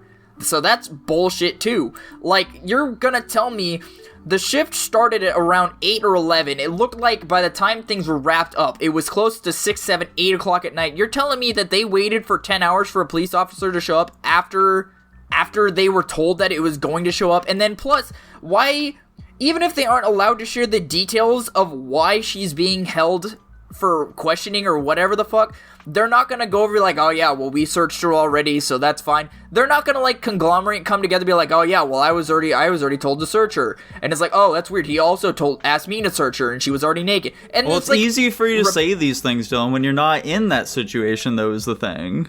Like, I'm sure for all these people in hindsight, they're like, yeah, why didn't we think that or anything like that? But, like, you know, no, sometimes that's people bullshit. just act irrationally. I don't know, that seems too unbelievable, but again, this was based in reality. This movie's too unbelievable for me to imagine. That, like, I thought this whole time this had to be a Hollywood production, but it wasn't, I guess. There's just so many things, and any logical, sane person, like, in The Fiancé didn't seem like that bad of a guy. There was definitely a line that was drawn, and you could see it. You could see it in his, like, mental psyche where he should have and could have drawn the line, and he just chose not to because he decided to believe, oh yeah, we just need to make sure for, like, birthmarks or tattoos, you know, identifying features of a person. Like, yeah, sure, you can have an answer for anything, but that's usually how con artists work. They have answers for everything. I have answers for bullshit all the time. You guys know this. I say random nonsense all the time, and you guys don't believe that shit for a second. Now, granted, it's not the most intelligent shit ever, but regardless, it's not hard to come up with an answer on the spot, especially if you're clever enough. That's not a challenge. And I don't know, there's just too many oddities in this movie, and again, didn't need to exist. I have too many issues with this movie. I'm ready to go to the fucking rankings if you guys are. I'm hoping. I'm not even gonna. Yeah, I'm done. Yeah, I'm ready for my ranking. I don't know, Dylan. Are you familiar with the Ash conformity experiment? Okay, we can. Nope. We can move on. It's fine. Should we try to see if we can order ourselves from bottom to top here on who ranks it the lowest to highest? Yeah, Dylan, start. Yeah, Dylan. I Yeah. think Dylan's lowest. Yeah, I thought about it as I went on that rant. I think I felt my ranking of this movie actively go down as I continued to rant about it. Now granted, it doesn't drop much, but that's because, there's not too much farther it can drop. Actually, F minus. which would, damn, we're trying to go in order here. Fuck it, dude. You don't have to Let's obey go. that order. If you want to put it somewhere higher, you can. Fuck it. I'm giving it an F. Jesus. I was originally gonna give it a D-, but I talked myself down way further than I thought I would. Yeah, Dude, apparently. how conveniently, because I gave it a D-. Whoa. I think there's value in reaching this story out to people. I do think the acting is well done, but yeah, Not this in this movie, format, dude. Not in this format. not a fucking fan. Not a fan. Okay, Nico, let's say our ranks at the same time to see if we got the three-peat this week. All right, Jackson, count it down. 3, 2, 1, go. C. Holy shit. Holy fuck, You guys dude. both gave it B. That's crazy. No, I gave it a C. Oh. Never Never mind. mind. Bummer. Yeah, I like the message that this film is sort of what it's trying to point out, the sort of idea of isn't it fucked up what people just do because they're told to, and just kind of the rabbit hole it can go down through that train of thought. But overall, I don't think this film flops as hard as Cuties in delivering its message, but I also don't think it succeeds as well as some Sound of Freedom does. Yeah, I mean, okay, admittedly, I thought about it after I said it. I think I let the flush of emotions get to me a little bit too much. I can acknowledge that this movie is not terrible. Like I said, it did feel like I wasn't watching a movie, so I'll give it props for that. It's not unwatchable, I just don't quite get why it exists. Wait, why does it get props for not feeling like a movie? Because it felt like I was just watching people live their life. I don't know. Oh, okay. Yeah. I Feels will in fact restore it back to its original ranking that I gave it of a D-. I think I was being. It's Quickest not. rank of all time. F-tier movies are pretty much unwatchable in my opinion, and this movie This is is not pretty fucking per se, unwatchable. I but would never want to watch this movie It's again. on the cusp, dude. It's on D-. It's close enough. I can see its cinematography. All right, what's its overall? C-. Whoa. Too fucking high. Based. So You're right. true. Speaking of too high, what fucking banger did you pick for us this week, Dylan? God damn it! I don't have my fuck. You fucker. Jackson, give us a movie. Guys, I might make this a reoccurring thing for me because I think it's funny. You guys, of course, get the choice of an animated or a live-action movie. What are we thinking? This is, of course, not necessarily the same movie options as last time. I will submit my answer when I figure out if mine's live action or animated. I want live action. I want animated. All right, Dylan. That's animated, so I say live action. You say live action? Okay, we're watching the 2022 film The Batman. Whoa. Ooh, isn't that in our queue? In the Patreon request? Is it? I Oh, think if it is, I think guess Netta it's may have being- requested it. I think we're watching It it is. early then, I guess. There we go. Fair as enough. As for my pick, my animated film this time around is going to be a franchise continuation. We are going to be watching Kung Fu Panda 2. Whoa. Whoa. I That's the had to best think one. about that. I had to think about that for a second. I don't remember how long ago the other Kung Fu Panda got picked, but I think I'm safe. Yeah, that was It was plenty fairly long recently, ago. though. Like, it wasn't that No, it long wasn't. ago. It was like a few What? months. Dude, that Really? was last year. Haha, very funny, Tanner. Anyways, let's roll that motherfucking Patreon. 15 The episodes Batman. ago. The Batman, if it's a Batman, I'm changing my fucking movie. That would be funny. We got Popstar, Never Stop, Never Stopping, the 2016 fuck? film, as requested by Steve Harvey's Ghost. Thank you for the Patreon request. Fantastic. And if you too would like to get a Patreon movie requested through us, Tanner's going to tell you about how you can do that. That's right. Head on over to patreon.com/Guapish or guapish.com/Patreon. And for only $1 a month, you get exclusive access to our pre-Guap show, as well as early access to every single episode. And you get into the Discord where you can submit topics, submit requests, just like Hunter did. And you get to talk to us, and you get 500 slime coin, and you get your name read out at the end of every episode, just like I am doing right now. Thank you very much to GH, Slayed by J, Blake, Netagant, I Love Lesbians, Top Ramen Man, Guapish, more like Dog Piss, Tutbot, Lucas Ledette, Hunter, and Jacob Edwards. That's right, everybody. Thank you very much for watching. As always, ring-a-ding that bell. Like, comment, subscribe. We'll be seeing you next time. Bye-bye. Bye. Bye.